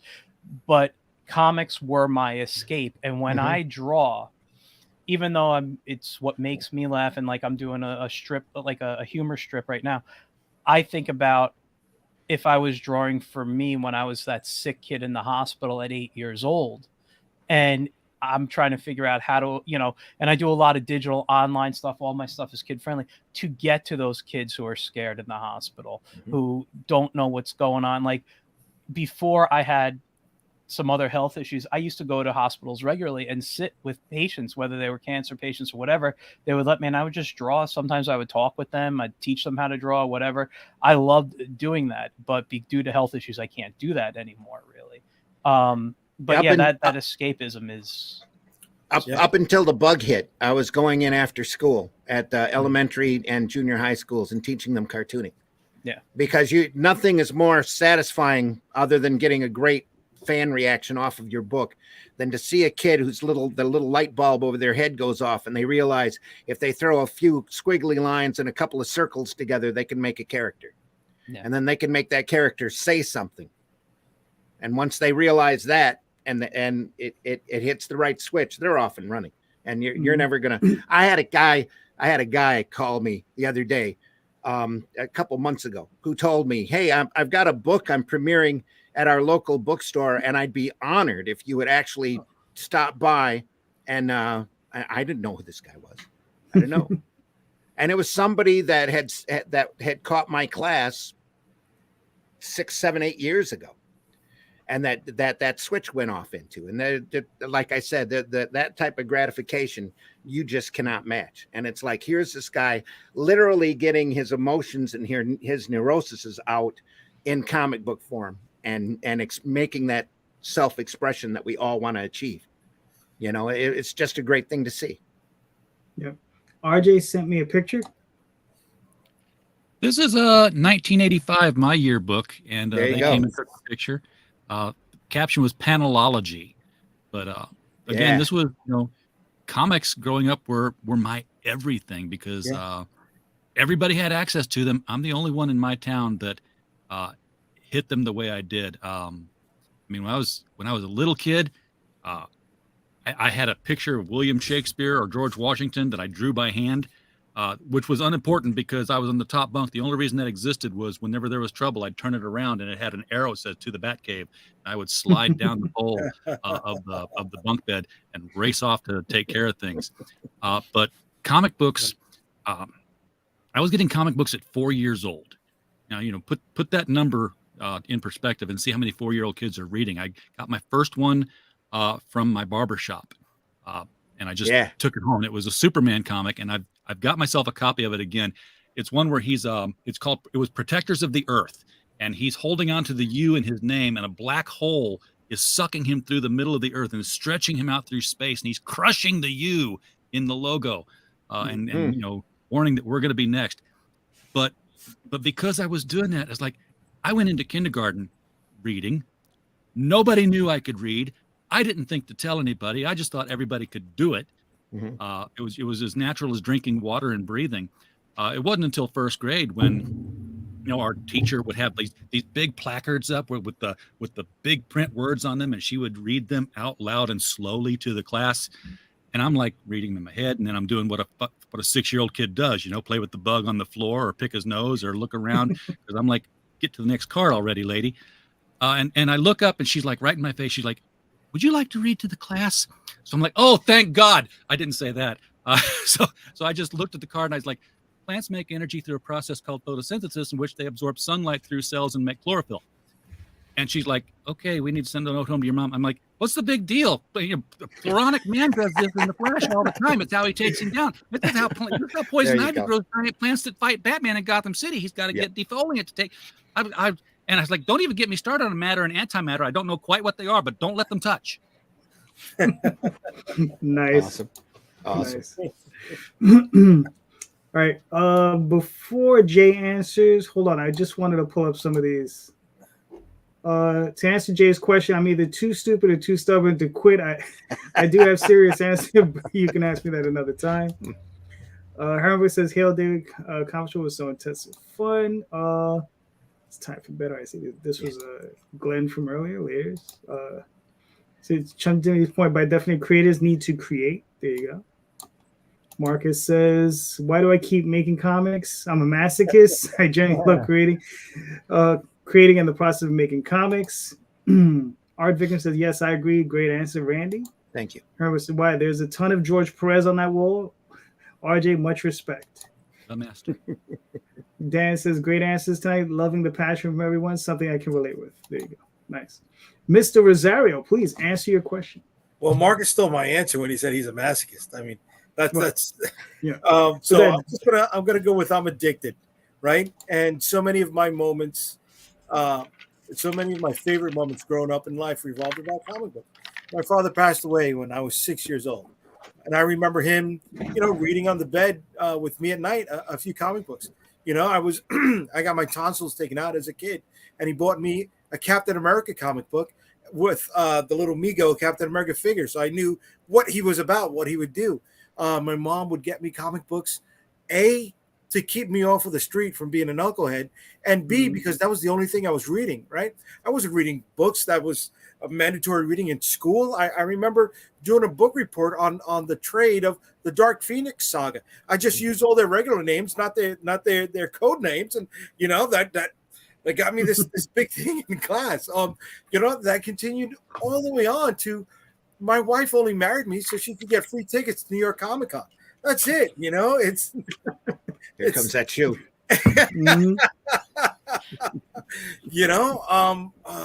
It's all I know. Excuse me. It's not all I know. Can I take all of the knowledge that I've amassed in just the time that I was trying to figure out comic books and apply that to opening up a burger joint or a pizzeria and be financially successful? Fuck yeah. Yeah, I would have opened up, a number of franchises by this point. But this is my truth. This is what I keep coming back to. And financial losses aside, right? Going back to George, I'm all in, baby. You know what I'm saying? The next one is going to get better. And yes, see, she loves Comic-Con. The next one is going to get better, right? And the next one is going to recoup the losses that I've taken, on the chin all those years before. This is it goes beyond love and addiction. It's coming out of our pores. It's who I am. It's who we are. Right? Yep. So explain this. So I will explain this. This is Limbo, open almost all eternity. This is a book that I'm publishing for the first time in 15 years. I'm putting out a book that I did not create myself. A team of Colombian creators who are looking to get a foothold here in the States have partnered up with me to put out their book. It's the pitch behind the story is the Lord of Hell is gone and he leaves a former priest in his place. It's a little bit of a pun, but the gentleman is hanging out with a demon to protect his neck because, well, what would you do if you were given, the keys to hell, but go to drink with other demons too, right? Because you don't know what you're doing. You're trying to figure it all out. I mean, who doesn't go to a bar when they're trying to figure things out? So the guys put together some brand new covers. We've got English translations to the book, and we are also doing digital in both English and Spanish.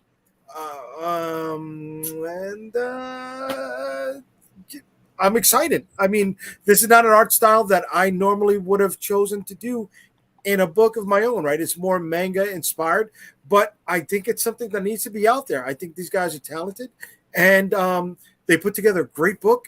It looks awesome, and it's now part of our Unstoppable Comics catalog. So you can pick this up along with a ton of other books that we still have in print through the Unstoppable Comics label. Mm-hmm. Very nice. How many more days you got left? What, about 27? Cool. Yeah. So, we're doing little things like premium covers, and that's a little video of some of the premium covers we got out there. On my podcast, we are raffling off some of the premium covers to past books to try to keep people involved in the campaign and let them know there's new stuff coming in. These are some of the trades that we've published. Some of the books you can get in our digital catalog. And then the risk, rewards, and challenges. Yeah. All right, very nice. I mean, you're well on your way. Yeah. I know you're in the. I'm not one of those funded in 5 minutes guys. We are a slow burn. We are the I think I can train, and that's one of the reasons why we're called Unstoppable Comics. Not because we're one great big engine of destruction, that's going to burst through a wall like the Kool-Aid Man. We're gonna take our time to slog through, dig it out, grind it out, and get to our goal. Mm-hmm. Yeah. No, the book looks awesome, man. I'm really looking forward to this one. I'm really looking forward to getting any of my rewards from any of your campaigns. Listen, so, you your books, that's sometimes a challenge. There's something coming in, right? There's always going to be something to expect. Oh yeah. It might take a couple years. I understand. Years if you're lucky. Yeah. I will 100% stand by this comment. I have fulfilled 99.9 of all of my campaigns since I've met Calderon, because he's the only one that does get his books. There we go. George. All right. Talk to us. Okay, so I am here representing for Mr. Mark Torres, who usually plays co-host on the show. I guess today was not one of those, what does he do, holidays? I think you only get him here on holidays, so today he must be off. But yeah, this is his book. It's called Designated. I had the pleasure of lettering the book for him. It's a book that he's been working on for many, many years. He's not shy about the fact that he's been writing this or working on this, or has had it for 30 years. So this is a big, big project. It's set in the 90s. Two warring alien races were fighting over a newly discovered power source. The battle leads them to Earth, where 4 teens and 1 5-year-old boy gain powers as a result. That is the story of Designated. And so he's put it out on crowdfunder. I know usually, you'll see people on Kickstarter, you'll see people on Indiegogo, Zoop has been out there. This is on crowdfunder. He tried Kickstarter. It didn't go like he planned. So he decided to go down and do it here.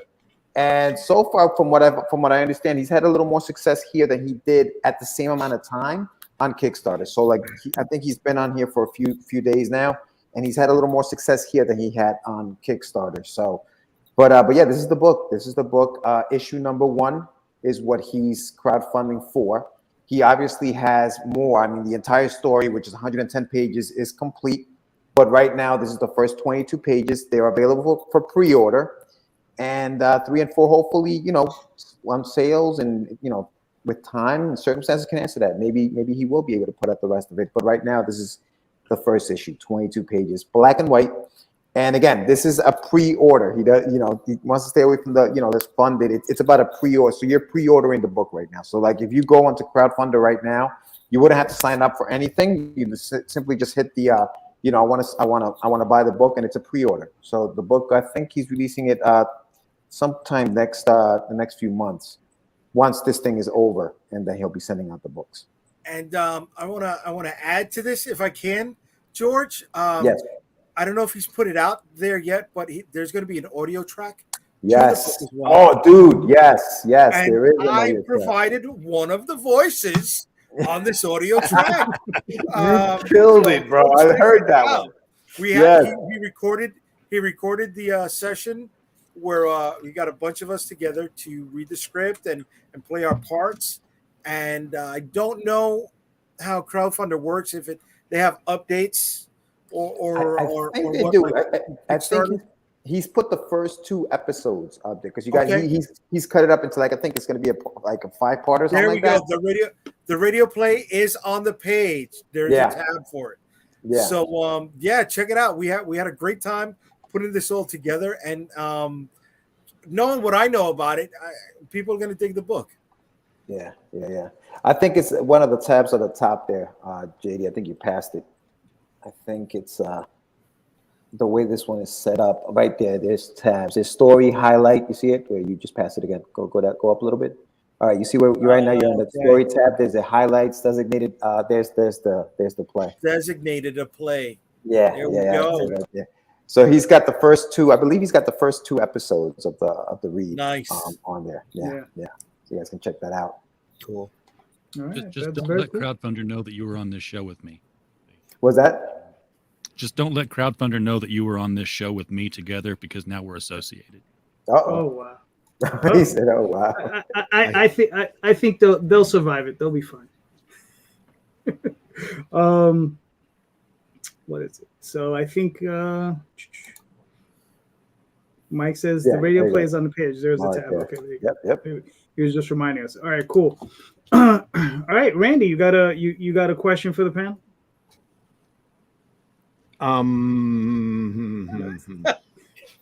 Well, if you were a tree, no, not really.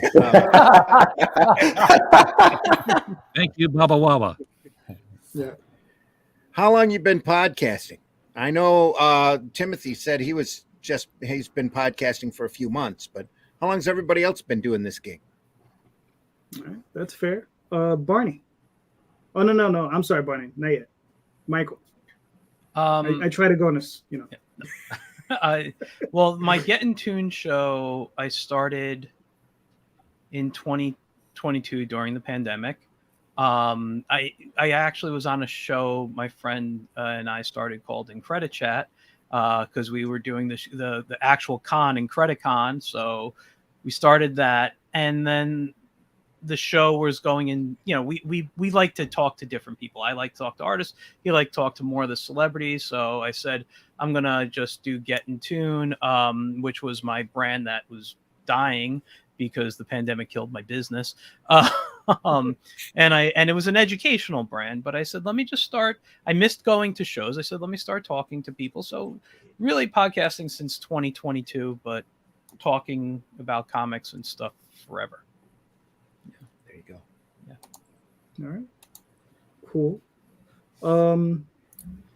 RJ, what are your thoughts?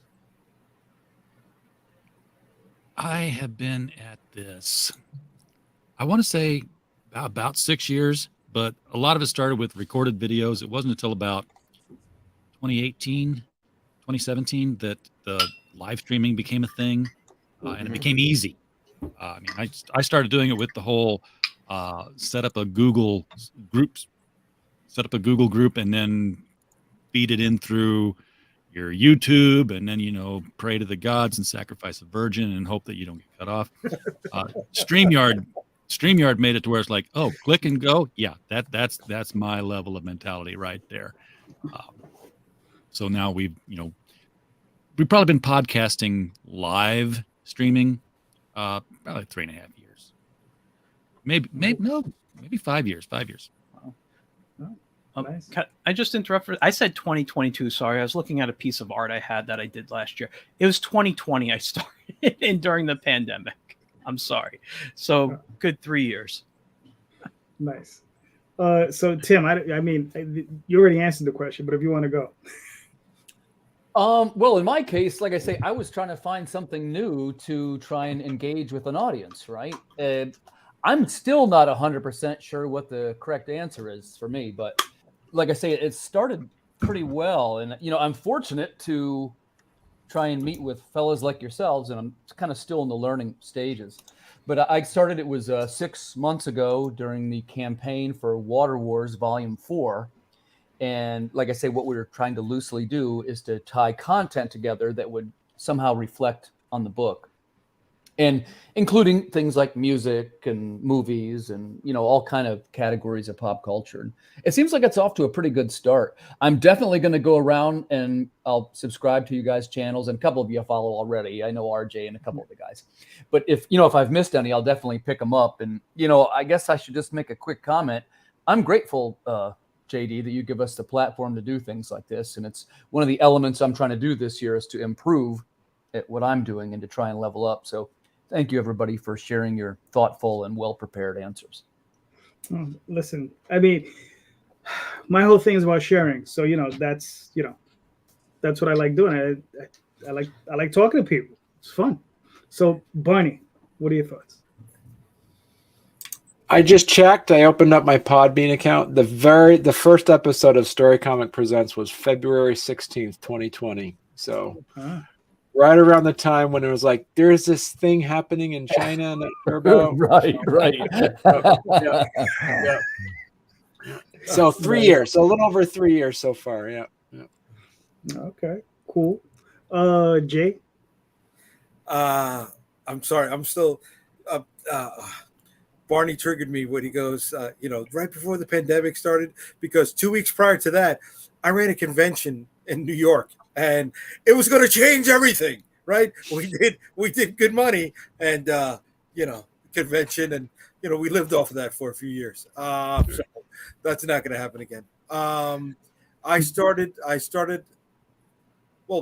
rolling with Calderon on a regular basis about 2 years ago, maybe year and a half ago. Mm-hmm. Semi-regular basis, and I started my own thingamabob last October. All right, cool. George? Oof. All right. So we started Catch the Craze with my buddy Sam Vera back in 2006. Oh. This was before podcasting was cool. Like, nobody knew what the heck podcasting was. And so we started doing the podcast, and it was basically to do this, to kind of like give indies a voice and stuff like that. So we started doing it then. It ran for about, I want to say about maybe 3 or 4 years, and then life happened. Sam stepped away from comics, and things of that nature. And then in 2019, right before the pandemic, I got in contact with Sam, and he started like, I think I want to do this. I think I want to do this again. And so we started it up all over again. And so we started back in 2019, and we've been going straight since. So yeah, so I mean, I guess a total of what, 8 years, if you do the math between the time when we first started way back in the day till now. And we regret that a lot, because if we would have kept on from 06 till now, the size the channel would have been, you know what I mean? Like, in all this time, it would have been insane, but it didn't happen that way. So we almost had to start from zero when we came back. So yeah. All right, cool. I know it's funny, when I first started my channel was just me doing reviews of books, and you would just see the book in my hands, and I would just be talking, and that's all it was. And then a creator asked me, he says, "Hey JD, can I come on your show?" And I was like, for what? He was like, an interview? And I was like, sure. And then I started interviewing people. It was just kind of funny. That's the way it started. And I just checked my YouTube channel. It was the first one was 3 years ago. So that was the first time, I guess, I started the channel. I have to get back to doing my reviews though, because I haven't done one in a while. So I have to get back to those. But I enjoyed those. Brutal. You're brutal in your reviews. No, if I don't like you, sure. That's why I haven't had any of your books on there yet. That's why I don't ship with you, baby. That's why I don't ship with you. That's not true. I'm nice to you. Anyway, Randy. I started about 3 years ago on another network that fell apart, and then I had COVID, and when I woke up, everything else had fallen apart, and started up with the Indy Comics Network about a year ago, and been going 2 times a week, 3 times a week ever since. Very nice. Very nice. Very nice. Now hold on, I got something I need to pull up. There we go. Tim, I didn't even know you had a campaign running. What is this? What's going on? Yeah, I wasn't sure if I was, if we were doing promoting or not, but since you gave me the platform, I got my latest short story is in Travis Gibbs' new anthology. That's if you're following the Water Wars, there is a new chapter, and of course I did write it specifically for him.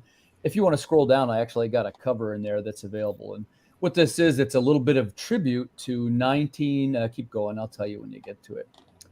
It's the 1950s classic sci-fi movies. It's this one right here. Oh, nice. Yeah. And it's called Ascendance of the Terramorph. And essentially what this chapter does, if you guys are a little bit familiar with the work, each issue is a standalone issue. That is to say, you don't need to read number 2 to understand number 4. They're all short stories. But the short stories are all connected by the lore. And in this one, it explains why the world of the Water Wars is filled with monsters. Essentially, the elevator pitch is a geneticist races against time to deactivate her experiment before civilization collapses. It's during a pandemic. Will she save the human race or destroy it? Well, you got to read the story to figure out the answer. And the name of the anthology is Tales from the Collective Initiative.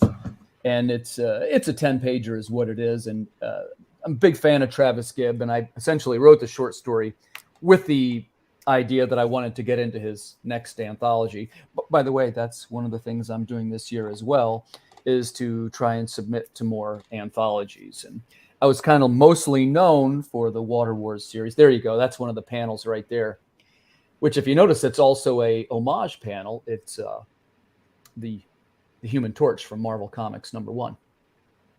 Nice. Yeah, so it's a sci-fi tale, and it's sort of framed along the lines. If you like things like The Day the Earth Stood Still, The Incredible Shrinking Man, basically your mad scientist apocalyptic tale.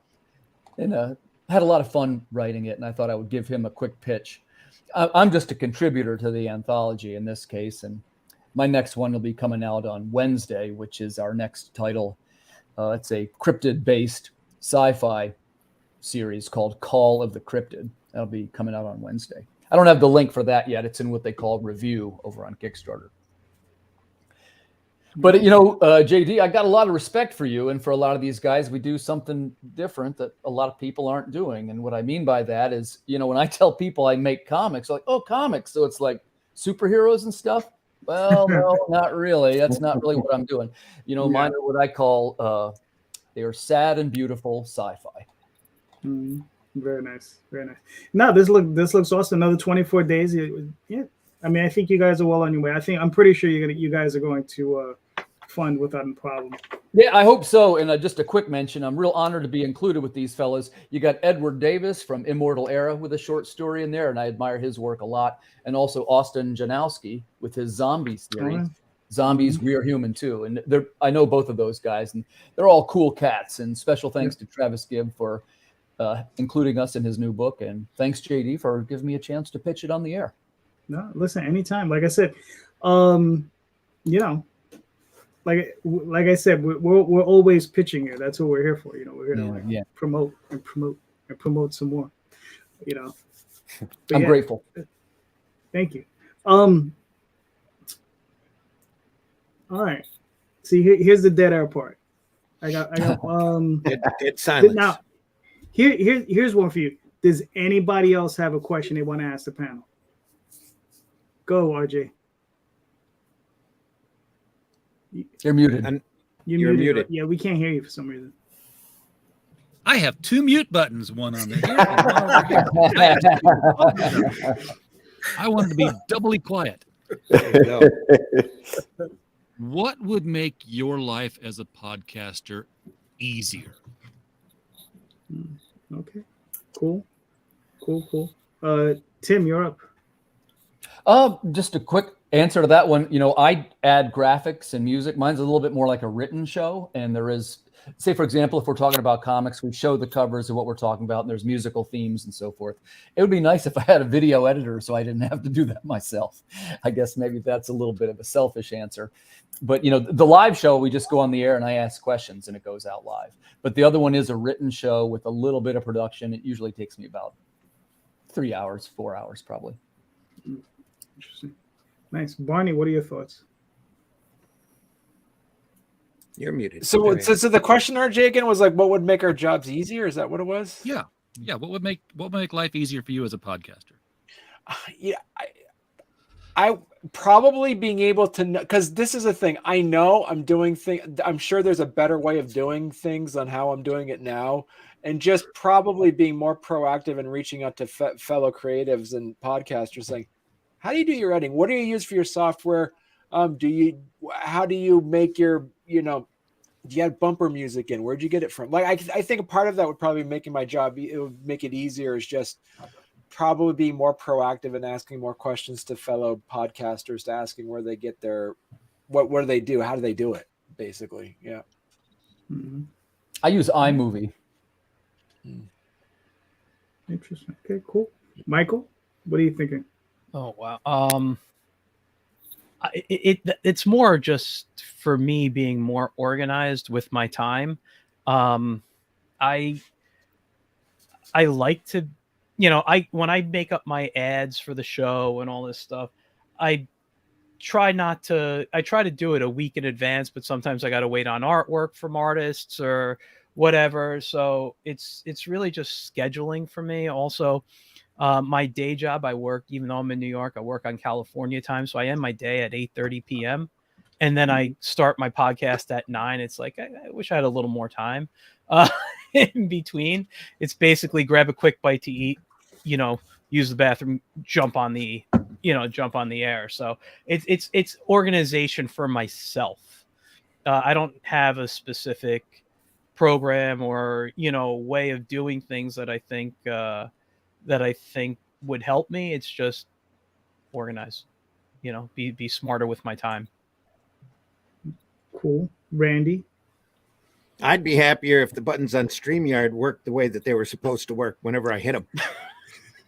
Yeah, you got to double click those videos sometimes. Sometimes you got to double click. You click it once and you go, well, that didn't work. And you go back in. Have to hit it again.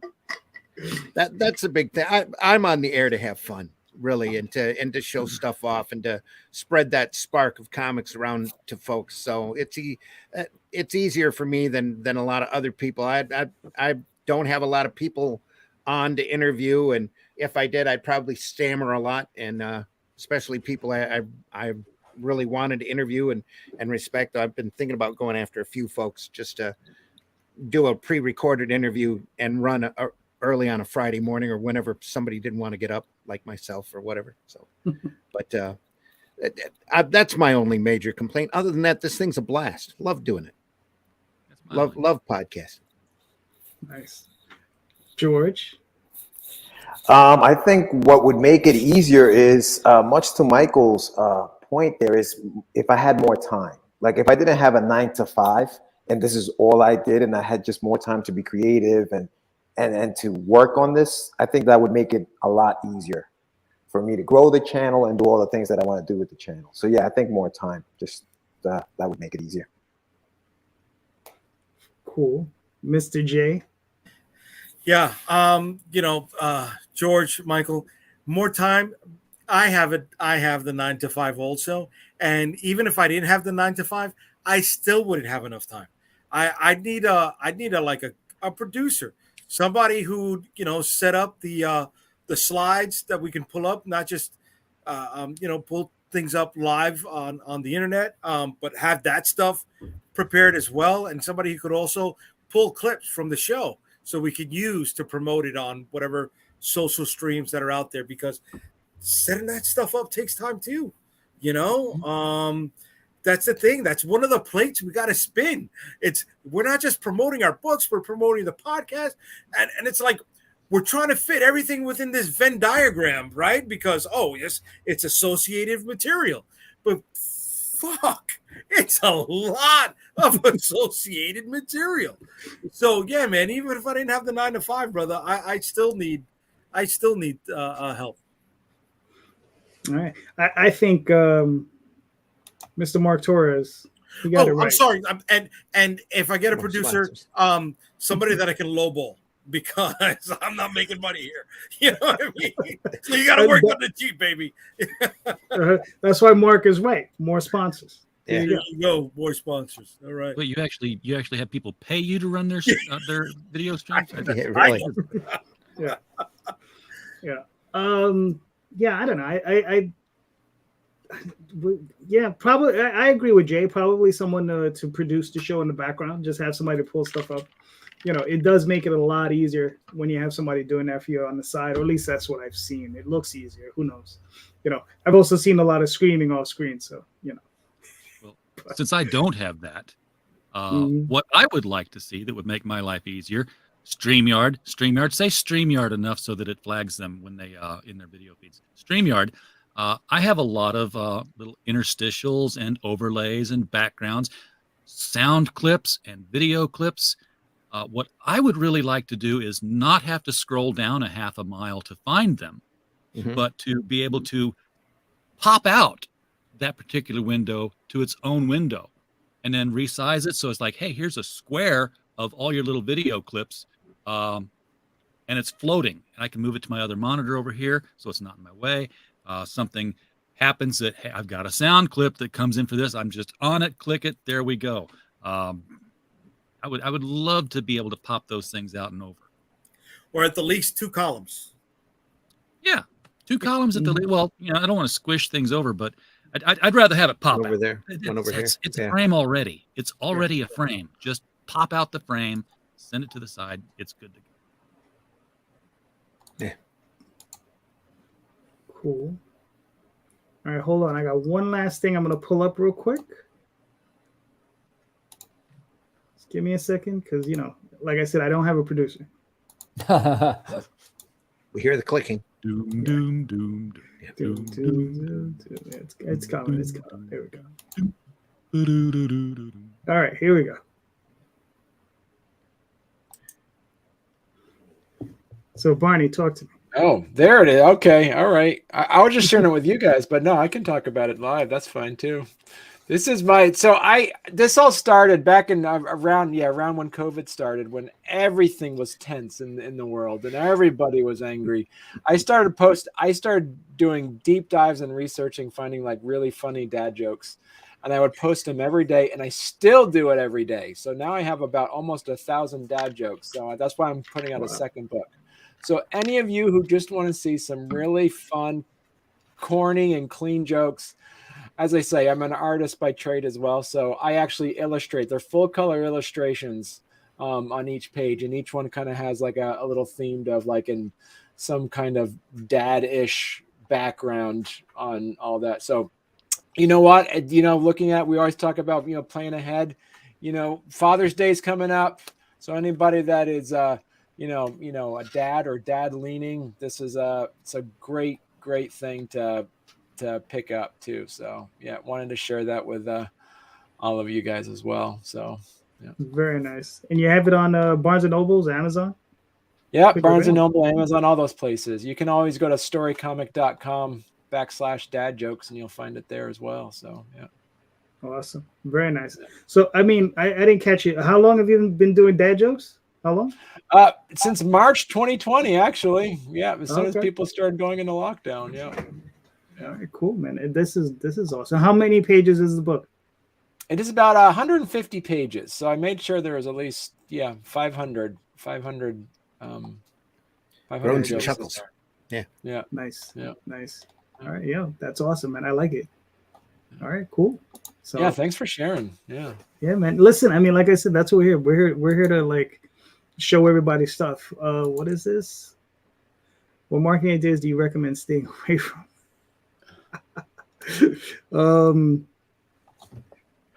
I got one teaches you about Kickstarter campaigns. Yeah. What was that, Jay? Say that again. I recommend you stay away from those courses that teach you how to handle a proper Kickstarter campaign. Yeah, that's a marketing thing you can stay away from. Yep. There's a really good thing to remind people when people talk about crowdfunding.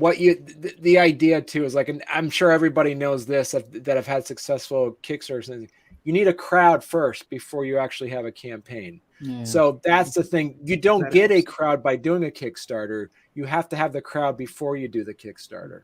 So, all right, Fair enough. All right, gentlemen, we've made it. We've made it to the 2 hours, so we're here, guys. You guys are all awesome. Thank you so much. You guys were incredible. Please, let's start with Randy. Please let everybody know where they can find you and your work, sir. Well, you can find me on the Indy Comics Network Friday morning for Comics by Night, and Friday morning at 5 a.m., Sunday morning at 9 a.m. for Sunday Funnies. They're all archived over on the Indy Comics Network, so if you don't want to get up that early, you can always go over and enjoy me afterwards or later. We've been having a lot of fun discussions. This Friday, we're going to be looking at the Alex Toth InDesign book, which is a rare book that has every last one of the character sheets that Alex Toth did when he was animating for Hanna-Barbera. Wow. Awesome. It's a phenomenal book. If you like Alex Toth, that's a book, I'm telling you. And everything, all of the villains, all of the heroes, and if you know his Hanna-Barbera work, Herculoid, Space Ghost, Mighty Mightor, Birdman, all of that stuff, all the villains are in it, all the Super Friends are in it, Fantastic Four's in it. It's just a great body of work. Then on Sunday, for Sunday Funnies, we're going to be looking at what I call, or what are known as the second banana superheroes, so really oddball superhero characters that maybe you don't hear about all the time. So we did an episode a couple of weeks back on this really didn't age well, where we showed a lot of covers that wouldn't remotely be appropriate under today's context, let's say. And we ran across a lot of crazy oddball characters. So we're going to look at like Fat Man, the Human Flying Saucer, and the Bouncer, and Funny Man, and a lot of these secondary characters that you might not have ever heard of. That's this Sunday. Then also you can find my work at aerocomics.store, where you can find books like Paragon, which is a superhero book that I wrote with artwork by RJ Harris. You can find Calico, which is a fantasy book that I did with C. Michael Lanning. You can find Herobot Zero over there. That's a 3-foot-tall giant robot who fights large monsters and defends his city from big problems, as long as he can do it on the clock and get time and a half for overtime. We also do Revolt, which is an anthology book that we're going to keep rolling with. There are actually 2 issues of Herobot Zero up there, and soon I will have an issue of The Fool up there, which I describe the elevator pitch for that character is he is the rodeo clown of justice. It's a lot of fun. And we also offer a t-shirt over at aerocomics.store that came off of Luke Stone and mine recent experiences with COVID that says, "Death can wait, I'm making comics." Nice. It's on a black shirt, white print. Anyway, and that's over at aerocomics.store. And I would also like to point out, since I know I'm eating up a lot of time, the Chrome Dog, there's a Chrome Dog campaign right now over on Indiegogo. That is an Aero Comics book. There is a Soul Tack campaign that's up right now. I believe it's up right now over at fundmycomic.com. There is a Hybrids RPG and Hybrids trade campaign over at Indiegogo right now and at fundmycomic.com. And on those campaigns are Aero Comics tiers, where you can pick up entire blocks of Aero Comics for a set price. There's 2 different tiers up there. First tier is 8 books. Second tier is 6 books. And it's a lot of great reading for a really good price.